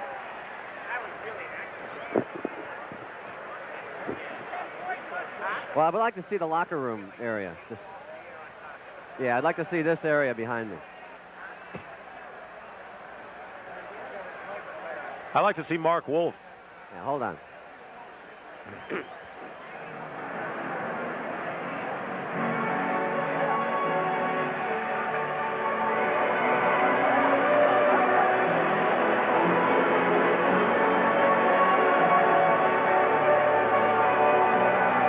And we have a report from Pat O'Brien. Pat? All right, Dick, thank you. This is the entrance to the locker rooms. As you might imagine, quite a bit of activity going on back there. Let's take it in chronological order. I talked with Robert Perry. She did indeed aggravate his left ankle. He was very, very disappointed, depressed, he said, and he wanted Boston fans to know that he'll give it his best shot to come back tomorrow. Now the fight. Bill Laimbeer told me on the way off, he said, Pat, I didn't do a damn thing. That's a quote. Larry Bird, in no uncertain terms, said no comment. Well, let's go back to Dick. Well, thank you, Pat. Good report on many areas. I know one thing. I don't know where it happened, but Larry Bird went down very hard, and it looked like a very hard takedown, as we said. And Larry Bird threw the ball. I think we're going to have a couple of fired-up people and a couple of fired-up teams tomorrow when we play. And Hope Parrish is there. Tight goes in. I think with all of what we've seen here today, Tom, Robert Parrish's status is really going to be the crucial thing coming into tomorrow's game. The surprising thing is that all season long, Parrish has been there for this ball club, and they have played precious few games without him. He is a key player. Three! Sally draws the foul, and of course the only game the Celtics lost when they had one of their big people out was when Robert Parrish was injured in Game 6 against Milwaukee. Darren Day twisted an ankle, but he's in there. He went down on a drive, and that kind of hurts. And it may not show up till later after the game, but you see him limping up the court. Sally is on the line, and in any event, what we've seen today is the awakening of the Detroit Pistons, a team that really played passive basketball against the Celtics in Boston in the first two, especially in Game 1 when they had a chance to catch the Celtics in their guard down. They didn't, and they've come back with a vengeance here today and are, even though they don't have a tall team size-wise, are playing a physical style, and that's going to be the way they have to play against the Celtics. The Pistons started the series here today. I don't think they were emotionally ready or had a game plan all set in mind to defeat Boston, but they sure do have an idea how to do it now. Roberts. And Rodman can't save it. It's Boston ball. Leading scorers in the game. Bird and McHale each with 17. Day has 15 for Detroit. Dantley has 25 and Thomas 23. Mahorn out of the pack.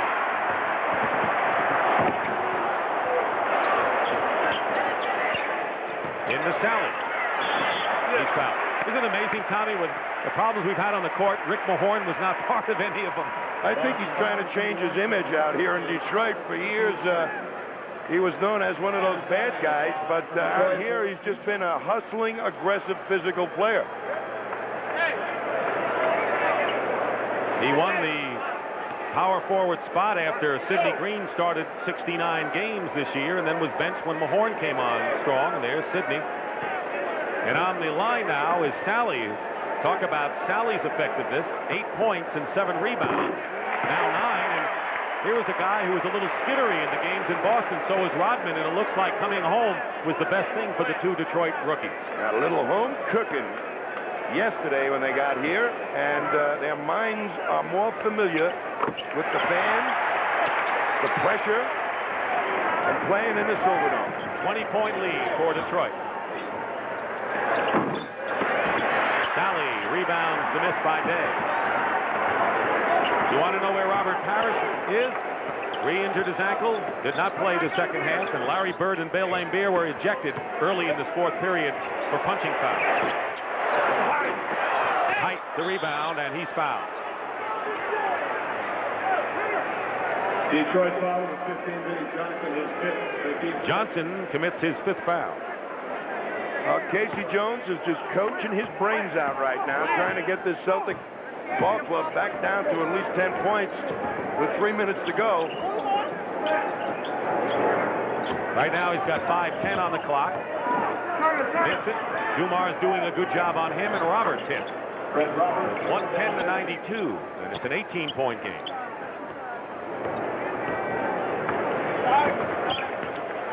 This is a real fast defensive unit out there for the Celtics.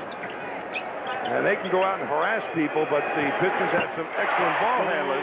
Vinnie Johnson with 14 off the bench. Ironically, Adrian Dantley has not scored in this second half after getting 25 in the first 24 minutes of the game. Detroit foul number 10, Dennis Rodman is. Well, the defending champions. It's been a war for them. The list of injuries, although Darren Day is playing with the hurt, Dennis Johnson resting it. This is the way it's been today, but he'll be back tomorrow, and so will the Pistons. And tomorrow, barring an incredible collapse by Detroit against the Celtics bench as Seasting comes back, the Pistons will have won the game they had to win, the third game. There was really no chance if they had lost this one. This was their season, and now their season extends another day. And Roberts is fouled inside, and 3:30 Eastern time tomorrow will be there. And don't forget Monday's game, which will be Game 4 of the Lakers-Sonics series. I'm getting here early for tomorrow's game, Dick. I may sleep here tonight. But don't forget to call your wife. I got that message already. The attendance today at the Silverdome, 23,525. The Pistons, in regular season and postseason, have gone over 1 million in home attendance. And I think the only team ever to do that before were the Seattle Sonics in '78.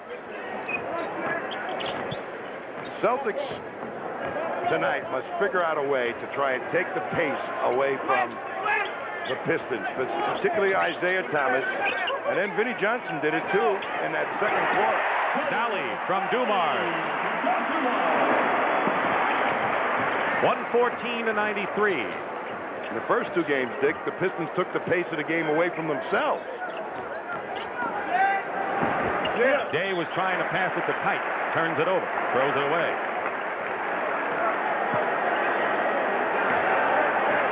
Well, the Pistons will win their 9th in a row at home, including regular season and playoffs. Well, they certainly came out with a vengeance today, and it appeared that they had the game plan in mind for the first couple games. And even talking to some of the people in the coaching staff, I wasn't quite sure that they had a definite plan in mind how to beat Boston. Traveling call against Mahorn. I'm not happy about it. Well, here's Mahorn, takes it strong to the hoop, and Day just sneaks inside. And when there is one fight, everybody else is looking for retaliation, and they start to become a little paranoid. Kurt Nymphius, acquired from the Clippers as insurance in case Mahorn had not come back, will come in. Mahorn goes out, 6 points and 12 rebounds. He had a good game 1.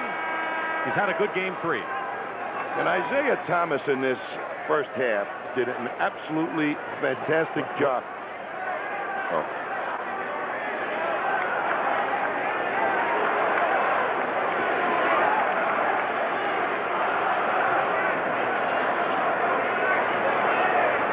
Tommy, we just got a report that Don Nelson will not be back with the Milwaukee Bucks. And he's going to have an interview with the Golden State Warriors for the general manager's post at 6 o'clock tonight. He has been sounded out for other coaching jobs, but he is not allowed, according to his contract, to, on a non-compete clause, to be a coach or a player personnel director. But a general manager, he might be able to be, although that might be tested as well. But Golden State is willing to, I guess, go through with that test. And Jim Fitzgerald, his mentor in Milwaukee, is the guy out at Golden State who's bringing him out there. And they had a very amicable relationship, and they're truly best of friends. And that's something that Nelson felt he missed with the current owner, Herb Cole. Nymphius' foul going in, 3:26 to go, 114-96. And I remember, Tommy, when we talked to him, you specifically, really, a couple of weeks ago in Milwaukee, more than that, he said that I could become a general manager, or, barring that, maybe just sit out for a while. And I was more prone to believe that he would sit out for a couple of years. The rigors of coaching, particularly in the playoffs, like he has done for the last several years, really drain you as a person. Pistons keep it alive.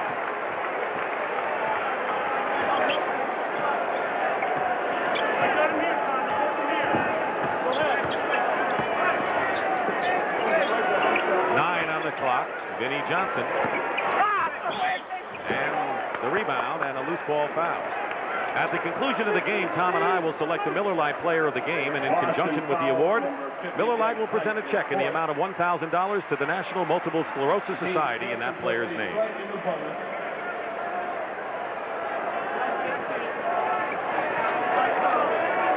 Well, Dennis Rodman will be shooting the free throw, I think, as he came flying out of the pack. Foul is on Kite. A try for the rebound. Oh, Dennis better just take his time on these free throws, or he is going to work himself into a real fit about taking foul shots. 1 for 4 from the line for Rodman. Henry. For 3. He's got it. 3 points for Connor Henry. And it's 115-99. That much time remaining in the fourth. The Pistons getting back in the series after losing the first 2 in Boston. I'm very impressed with the way Isaiah Thomas really came out. Didn't get emotionally out of control. Dished it off. Got everybody involved. That got their heads involved. The crowd responded to it. And boy, Boston just succumbed to all that pressure. Sally, 14 points and 8 rebounds.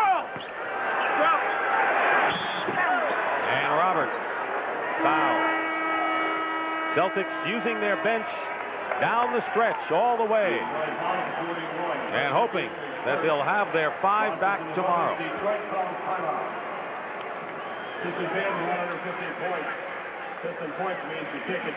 Thanks for telling me. I thought we were in commercial. I'm sorry I interrupted Tommy. I thought we were in commercial. You're okay. It was almost like we were just giving it. Nice stuff.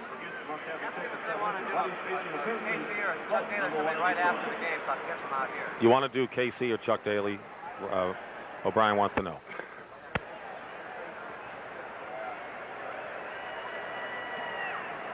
I don't know. Can you talk to him? They don't answer me, Pat. Yeah. Who's the MVP? Who's the end? I would say either Vinnie Johnson or Dantley. Dantley, 25 first half. What do you think? Either one. Yeah, they went to Dantley. Either one. Either Dantley or Vinnie Johnson. Vinnie Johnson really was a catalyst to making things happen, too. Yeah, but Dantley was the inside. You know, you talked about front court. Okay.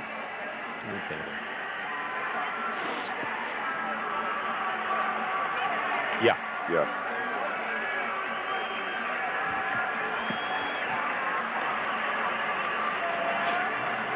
Let's talk about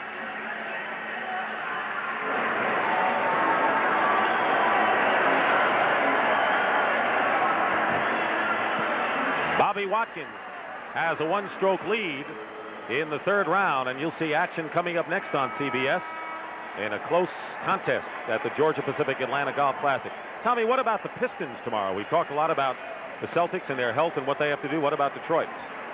I would think that they should not go out and celebrate tonight just because they've won 1 game at home. That's kind of expected in the playoffs, and I think Boston might have hoped to have won 1 here. Probably maybe the first, where perhaps the Pistons didn't have their heads together after the 2 losses in Boston. But they must again reassert themselves and play a strong pace game, an effort game, and a control the emotion type of game. And Boston is going to be sky high because of the fight in tomorrow's game. I think the first half is going to be very important.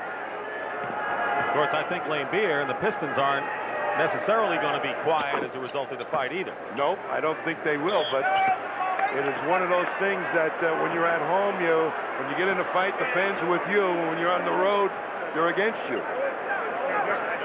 Well, you're right about Detroit needing the win tomorrow after getting this one because they've lost 16 in a row at Boston Garden. So they've got to hope they win their home games, and they've got to somehow win 1 in Boston if they hope to win this series. Vincent with a 3-pointer has 18. That's a career high in the regular season and the playoff for Sam Vincent. So Detroit really needs to win their games at home and then hope to break the string on the road. They've got to win 1 in Boston. The Celtics were hoping to win 1 here. If it was the 3rd, their best chance was to win this particular ball game, but it didn't happen. But they're experienced enough to know that there are still 2 other games here at Pontiac, if it goes that far. Well, the Pistons were able to hold on to their second half lead, even though they did not push the ball up the way they did in the first half. No, but that pacing in the second half here might have really been able to take a lot of the legs away for tomorrow's ball game for the Celtics. I think it might have been a big advantage. Well, except they had the reserves in. Now they're playing for this game too, but there's a little thinking ahead perhaps. I guess all of this is a great preamble to tomorrow's 4th game. Well, you know the emotions. I don't think the Pistons were emotionally into the first 2 games in a proper way, but they sure are now. Chuck Nevitt gets off the bench, Tommy. 7-5. Chuck Nevitt. He was with the Lakers in the 85 season. Was on the bench in the finals of the 85 campaign, so he's been there for the big games, at least there. You know, his size, 7'6", he gets on an elevator to people say, how's the weather up there? He says, all I know is I get rained on first. Henry for 3.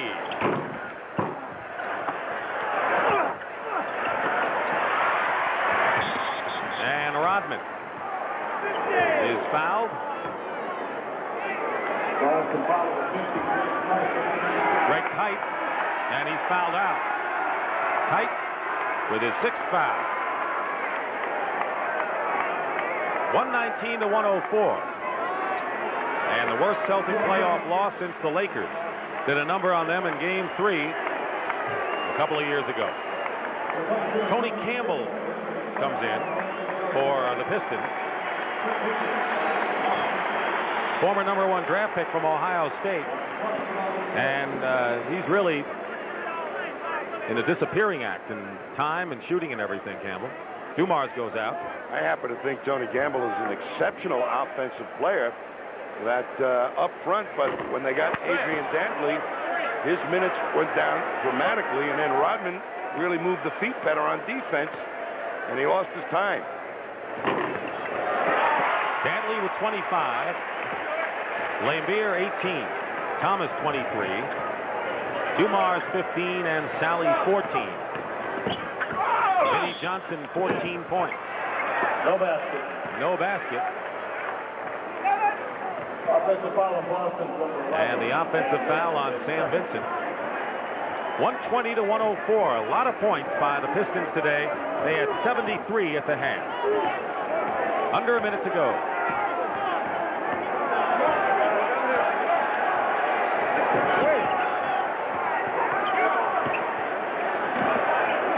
Tony Campbell, who's got to be rusty, he's short. And Henry overthrows Seasting. Larry Bird ejected with Bill Laimbeer in a punching foul early in the 4th period. Robert Parrish, question of his ankle will be the key question when we start tomorrow. Celtics will really have a world of trouble if Parrish is not able to participate in tomorrow's game or even through the rest of the series. That was Nevitt. Icing on the cake for the crowd here of 23,000 plus. Day.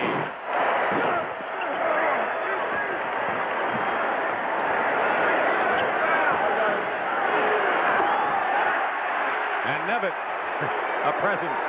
This is it. You'll hear the crowd. Pistons win it, 122 to 104. And the series is now 2-1, still in favor of the Boston Celtics.